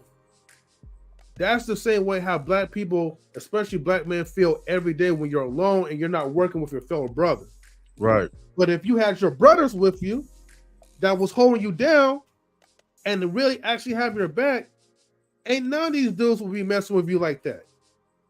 So the reason why you're gonna have some of these people, whether it be Latin, Chinese, whatever, and they could go on social media, they could talk shit and actually tell us, okay, how we should behave and how we should treat each other, because there is no consequence. We don't apply pressure, we don't apply consequence to them, unless it was like maybe like some type of white man or whatever, and then we want to get into like our Black Lives Matter BS, not to diss that or whatever. But we don't really get into that type of mode and energy when our own people are messing up for another person. We need to hold our people accountable the same way as other groups are having the mitigated goal, the audacity, the big balls to come over to our side and tell us how we should behave. Okay. Good one. All right, y'all. So we're going to go ahead. We're going to get to this last question of the evening. We're going to go ahead and get some final thoughts and wrap this up for the night. All right. So on this one right here, I want you to think about this. I'm talking about everything else still exists. Whatever wars, the C-19 shit, all of these things still have occurred. The only thing that has been taken out of the equation throughout the growth, I guess, of society is social media platforms. All right. Not a TikTok, not an IG, not a Facebook, not a nothing, not a Snapchat, not a nothing. Not even YouTube here. Do you believe that we would, as people, be more socially, let's say, closer? And do you think that we would move the same as we do now if social media was never around? We're going to start with Ruby, M3, Jay. We're going to go to Alan, Mav, and we're going to go to Sister Venice. And we're going to go ahead and kick that off. What you got? If social media never came about, how do you think 2024 would be? Man, I would say for me it would be more sad. I think that social media, say what you want about it, but there are definite benefits that I have gotten. So for instance, I've met communities where I don't really talk to my next door neighbor. So it's like, and then I'm not going to be traveling like that to places like New York and where all of these, California and name it, where that's not really an option for me. So I think I'd feel a lot more alone. I think I'd feel a lot more, I'd say I wouldn't have as much bravery as I do, because there's a self-expression too that comes with that. And as with anything, humans are going to abuse it, sure. But for me, I have benefited very much so. Oh, okay. All right. Thank you for that, Ruby. Thank you so much, sis. All right, M3, it's on you. If social media would have never came about, how would 2024 be in your eyes? I don't know, man. I think I would have been. Sure, I don't know, man. Sometimes, man, I think I won't even be alive, bro. And that's real talk. Plus, I would never If met it Ruby in wasn't for person. social Too. media platforms, you don't think you would be here? I'm talking about social media in general. Because here's the thing, right? Where, especially back in 2019, 2020 or whatever, when, we had the lockdown and things like that, dude, I never really had no problem pretty much staying at the house because I had everything at my disposal. I had my social media where I built my network, met other relations with other people. Because us as human beings, we're naturally social creatures. Even though we always keep preaching this stupid ass rhetoric about, you could be alone and you'll do well by yourself. Oh man, you're gonna need somebody else to really talk to. Even if you're venting or you're not venting, I feel like you gotta find somebody to continue to build, to connect, to learn. And social media, I mean, look, I know it has its negative downfalls because you have the trolls, you have the assholes or whatever. But social media, really, the intent is basically to bring people together and build connections. So that helps stimulate my mind to keep my mind focused from getting off on the streets or whatever or doing dumb shit, in my opinion. Okay. All right. Now I like these answers so far. No, that's what's up. All perspectives. Excuse me, got tongue tied. Jay, it's on you, Brody.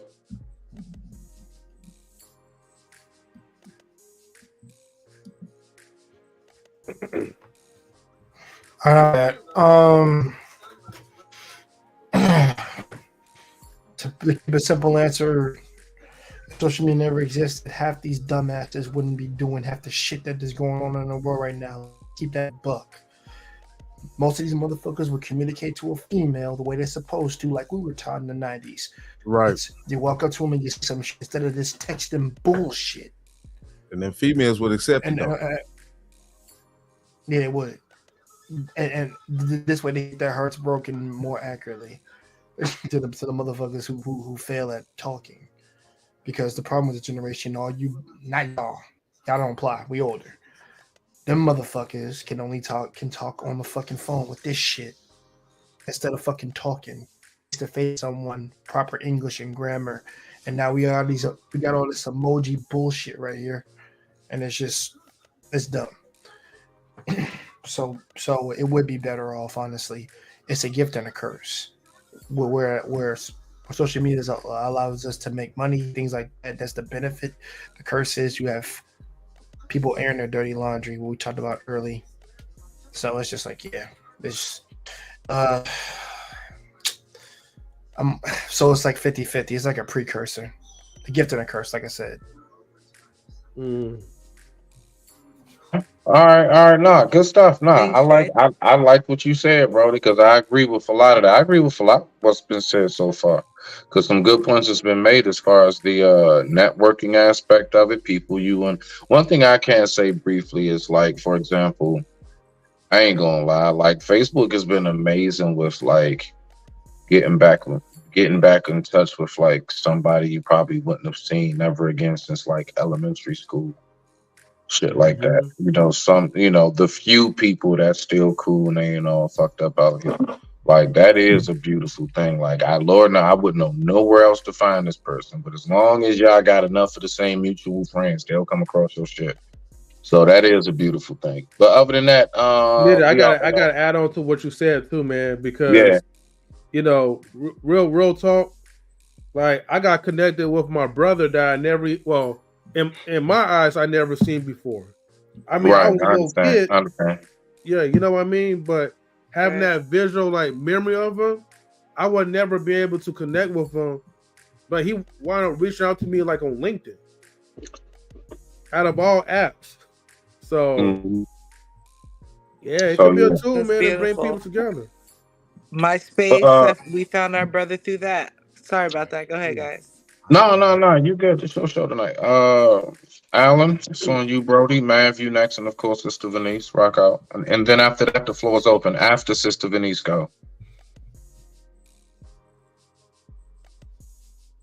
Well, of course, I feel like, I think like y'all think, basically, on the situation. Like, it is a gift and a curse. It's becoming more of a curse than a gift, but that's neither here nor there. Like, back in the day, before the internet, we're all old enough to remember when, cell phones and things first came out. You couldn't even text on them. You only could call. My first cell phone was a Sprint phone. I paid $300 a month for a Sprint phone. You couldn't text, you couldn't call, you couldn't send pictures, you couldn't do nothing. I was 19. Y'all remember two-way pages? I was having the two-way pages, you know what I'm saying?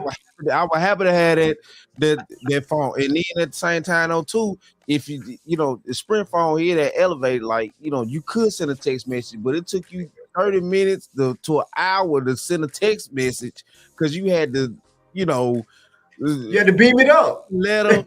And then skip and then skip and skip and skip and skip and then it was just but the thing of it is, though, it was like you were more connected to your neighbors and your close surroundings, which actually low key means more in the longevity than it does to know what somebody in China doing.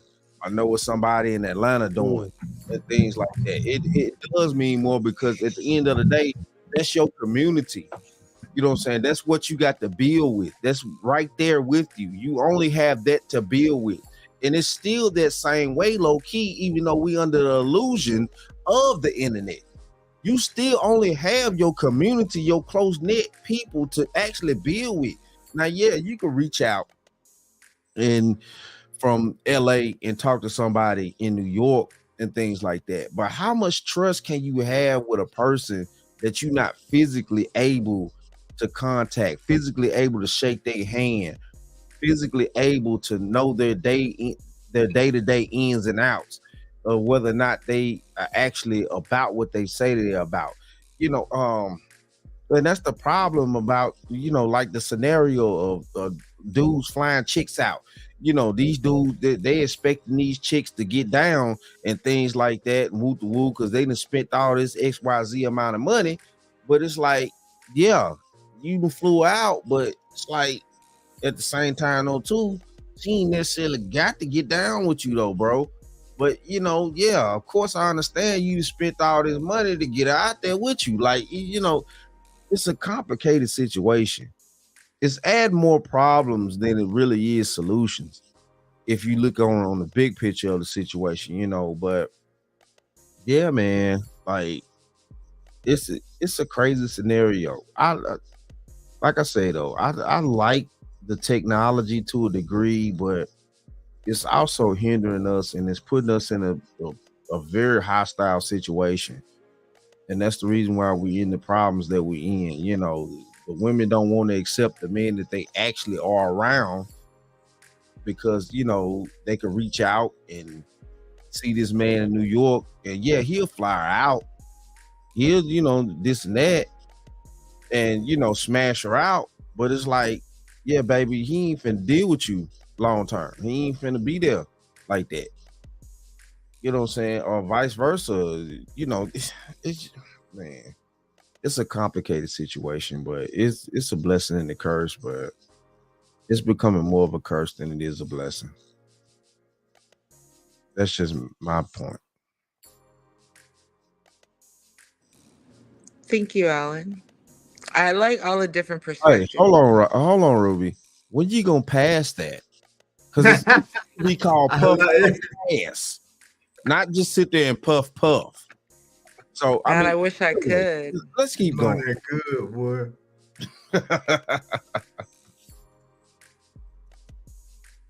Yeah, I guess it's time for me to take off. I agree with Jay and Alan. And my take on it is this: like it's a tool, like a knife or like a pistol. Yeah. Like Ruby said, like it's gonna be some people that's gonna abuse it. It's gonna be some people who take it and do stupid stuff with it. That's just human nature. But like like the brother said, like he met, he linked up with his brother.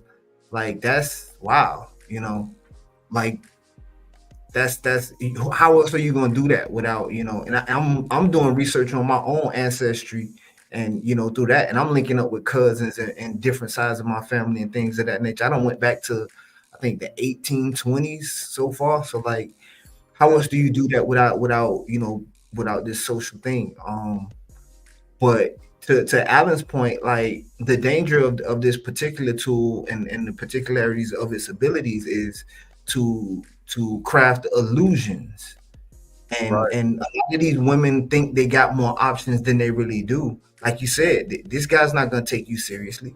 And so when you ask yourself, do you seriously got all the options that you think you have? Not really. Not yeah. I'm just being honest. But it also, again, I mean, the other side of that is there have been people who, I don't know, like linked up with people and say like a Match.com or something like that, and end up getting married to somebody from a place that they never would have ended up being able to make that connection. And so like, can I add too, bro? Go ahead. So some men, they don't have the options that they think they have neither. By flying, seeing like Tom, I'm telling you. True enough. That's why I said it has the power to weave illusions. Like it ain't just women that's susceptible to illusions. Like everybody's susceptible to illusions, and we gotta be. And because I don't want it to make it seem like just like you have to get married. You have to.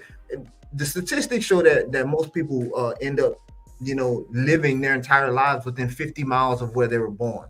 like a Right. 50-mile circumference. So you're statistically speaking, most people are gonna be with somebody around them. Most people are gonna pick somebody around them. Most people are gonna marry, so on and so on, with somebody who's around them. That's just how history is gone. But does the occasional like link happen? Sure, but it just ain't that common of a thing. So this is why we got to speak to the statistics of it. Like, yeah, it's rare, it might happen, but the other side of that is, it gave us the phenomenon of catfishing, and the very first catfish was epic. like this woman was up in the northern peninsula of Michigan. Like they didn't even have daylight, half the year, and she's posting these pictures of this beautiful woman, and they go up to meet her, and she's this homely looking woman who's married. Like that was crazy, right? So yeah, like I said, it's a tool. It can go either. It goes. A tool is what the user makes it out to be. It can be a blessing. It can be a curse. You can, like a pistol, you can feed your family, you can defend your family, or you can go and commit crimes. So, but like M3 said, like a lot of the things that we see, a lot of the benefits that we see, wouldn't have been possible. So, and that's the blessing and the curse of technology. Yeah, that's true. Yeah. Okay, now we got brother Stan in the building. Stan, you heard the question, right? What's up, Have you heard the Stan? question? Can you Well, repeat it Stanley. for me, please? What's up, everybody? All right. So the question is, if in 2024, if social media never existed, if that was the one thing, everything else the same, but if that's the one thing that never came about, how do you see 2024 being? I don't know, because social media was always there. I'm thinking like AOL, like the 90s. School writing papers, it was there. Meeting girls from other campuses. Like I went to San Francisco State. I could meet. It was like little chat rooms, and you meet other girls from other schools, and we were going to different parties. How old are you, brother Stanley? 40. Hey, yo, So we had all that. So I went to San Francisco State. Oh, go ahead. No, I just was saying, like, the technology back then was just not that strong like that. We wasn't meeting people like how we meet people today. Oh Lord. Okay, I'm going to expose myself. I'm going. Okay, look. Right with you. I'm going to say this. Stan, you've been done exposed yourself. Go ahead. I know. Stan. I gotta say the warning. The views that I have is not shared upon Knowledge and Relationship, Smitty's Corner, or Intellectual Soapbox. There you go, I Stan. love the disclaimer. Thank you. Stan's learning. He learning. All right. So, before people got flew in, some of us were flying out thanks to cheap tickets and Frontier, having threesomes and foursomes, and meeting. Hold on, when was this going down? Because you're 40 like me. Mm-hmm. So I'm talking about back in the late 90s, early 2000s. Who was flying somebody out? LOL. Them back chats, you had like that chat room. Oh, so you was on the dark web back then? Oh, you That okay? that was American Online. No. You had to get on the dark web. Stanley, if you was on Backpage, just admit it and we can get it out the way. No, Backpage. Is Stan's a co-founder. What are you talking about? He helped gear had the money fucking for a whole long time. Look, now we're gonna act like we holy and stuff like that, but I'm just No, hold up. Ain't nobody saying nothing about being holy. Because I'm a Yeah, preacher's no one kid, said so that. ain't nobody saying nothing about being holy. I'm just being honest about the whole American Online. It was right there. There was the chat rooms, and you go into the chats, and there was the little thing where you could like actually meet somebody in the group chat, and then you had the side chat. That was one. Then we had Black Planet. I'm in California. I'm meeting like Black people from like the HBCUs. like coordinating for spring break because I didn't want to go to spring break what they were doing in California. I don't want to go to LA. I want to see Black people. That's my own age, and they're college students. So I had Black Planet for that. I made some good friends from Black Planet. Got a chance to go to DC, aka the smarter Atlanta and the cleaner New York. And then, right? I had that. Thank God for Black Planet, Magente.com. I met Caribbean people and Afro-Latinos from there. And this is before we got to 2000s. In 2000s, that's when like people were doing, you know, they were sending the flowers for parties, and you got like the hookup. It was like raves and stuff like that. All that was not the same that we got now, but yo, like social media always been there. I just want to say, like, for people of color, Black people, we make these things popular. Because if we didn't do what we did to the cell phones would have been dead. It just would have been a fad and have been over with. What, jailbreak them? What we do? Photos, videos, Blackberries, okay. Razors, T-Mobile 2-way. Sprint was horrible. I don't know who talked about Sprint. I remember Sprint. Like, those $300 phone bills was ridiculous. Like, I'm not a drug dealer. Like, I can't keep on paying this. But you got free nights and weekends, Stan. Let's not talk about what I And do. free after 9. Free nights and weekends was some bullshit. Free nights and weekends. I'm gonna tell you right now. Because What? hey, I'm gonna tell you right now. And you know what I'm saying, what Stan was talking about, but back in them days, I was actually in the streets where he talking about, you know what I'm saying, was doing. That's the reason why I could afford that $300 bill. No lie. But you know what I'm saying? Hey. I know the way he said it. It was like, oh, it's just $300. I'm like, oh my goodness. Quick. Not the PK in the streets. Oh man, that's the yes, best man. one. Yes, man. It was a lot more to the streets that I did, but I ain't finna go all off and all that. But The best street phone, hands down, was when that Next Cell chirp came out. You was able to chirp. Track phone. Smitty. No, was that chirp, my nigga? Trust me when I tell you. The best street that phone chirp came out. That fucked the game up. Smitty, trust me. The best street phone that came out was them block Nokias. Yeah. They last through anything. I had a Nokia that I dropped. We all put in, dropped in water, all types of stuff. That phone kept working for a God knows how long. I still got it in my drawer today. Yep. And you can make phone calls from the plane on those Nokias. Those things was Man, woo. them Nokias was something else. And also you gotta look at too, like what we done for like even for hip hop, right? You look at music wise, it was like you had that coordination with TRL, with American Idol. Like we made things because of the internet. We made the internet so popular and so needed and trending for decades. And look what we done to TV. We had the Underpaid Negro Network, which is UPN, and the Wanna Be Black, WB. Because in the 90s and 2000s, I wasn't watching Friends. I never watched NBC, CBS, or ABC. Now, Stanley, you did make a good point when you brought up hip hop. Because if you really think about social media, like when Big was going against Tupac, you know, social media wasn't out then. So now when we see rappers beefing, we kind of just be like, oh, they just trying to promote something versus thinking it's a real beef. Like, and I think the beefs get heightened because you're trying to see the response. But back in the day, it wasn't even like that. It was like, are you going to die about it? If not, shut up. Like, I kind of feel like I miss that era because now it's just like regular punks just killing rappers. No, baby, been CEO. I ain't gonna lie to you. Like back in them days, obviously as the results improve, them they was really beefing. It was different. Nowadays, these cats they online beefing. I would prefer they online beefing instead of out here actually murdering people. You know, I mean, I'm just being honest.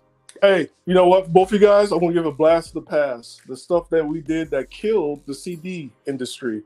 Napster. Bear share. Shout out to Napster. They be All plenty the of money. time.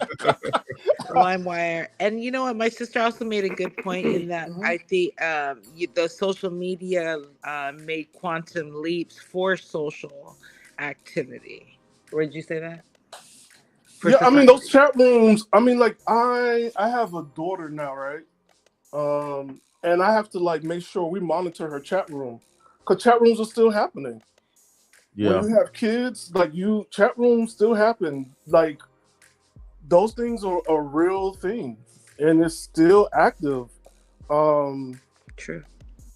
You know, and I It's just a lot remember. more stronger now because they can send pictures and do all other types of live chat and stuff on the back. You know, it's just I get you. Like seriously. Yeah, especially with predators and stuff. So you got to be real mindful. Yeah. Yeah, and with AOL, like it made it because I agree. Like I wasn't a preacher's kid, but I was a Christian kid, so I left the pulpit for the pole. So the minute I turned 18, I ain't gotta go to church. Peace out. Where the club's at? And I went Mr. go-go Stanley's dancing. had a life, you guys. No, because that was a thing. Because you grow up in the church, it's like everything is no. Then it's like yes, and you're like, oh, okay. I'm not judging you. I totally get it. Yeah, and and you get all this access stuff, and you're like, you know, the world is now your oyster, and there's stuff you can hide from people from the church because you online. I'm gonna tell you something, man. You know what I'm saying? Like being a preacher's kid, I know other preacher's kids, and you know, male and female. Like, you know, shit. Let me just go ahead and put this out here, man. You know, Put it out there with your final thoughts, Alan, because we're gonna wrap it up with our final thoughts, and we're gonna call it an evening. But go ahead now. Go ahead. You gonna kick it off, right? Yeah, go ahead. You got it. All I'm saying is though, things do happen in the back rooms of the church. But anyway, though, I'm gonna leave it there. Keep going, Brother Smitty. Yeah, well, I want to say this real quick. Go ahead, Stan. Go ahead. Final word. The pressure that you have growing up in the church, like people don't understand for kids, is so surreal because you didn't ask for it, right? Yeah. You're the minister's son, but at the same time, they're making you a role model, which wasn't cool. Hence the double life. But thank you so much for your views. This has been so enlightening, and I do need to get to some babies. And anybody, I'm sorry, Smitty, go ahead. I'll let you wrap things up.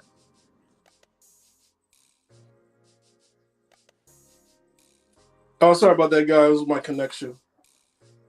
No worries. Did you guys get a chance to hear what I said? Before you cut out, yes, we did. Yeah. Thank So you I for think your like views. that stuff was like important for anybody growing up in the church. They needed their own identity, and that's why I saw AOL and Black Planet as like I had like a real identity outside of church. That's really deep. We can. That sounds like something to expound upon. And then, Oh no, I don't want the church to come after me. all right. No, never dissing the churches. And you know what? I'm gonna just give it over to Smitty so you can close it up because I gotta get to these babies too, y'all. Yeah. No, we good. I'm ready to go cuddle up with my lady. You What else I eating, got? Smitty? What you eating? You ain't sharing with us. Klondike bar. Eat. Yeah, man. Well, enjoy all the cuddling, you guys. All right. I'm gonna be holding Y'all good? myself with my self-love. Okay, now. Well, I digress. My mic is muted. We're gonna see y'all Saturday, which is Yeah, tune later in. today. Mahalo at y'all Oh, niggas. well, shoot. Yeah, later today, your time, huh? Yep, no 11 bullshit. a.m. Tune in to Knowledge of Relationships. We will be talking about church, too. So, speaking of that, again, yes, we will be talking about church. So, Mr. Pastor Jamal, whatever his name is. Oh, Anyway, Jamal Bryant. Yeah.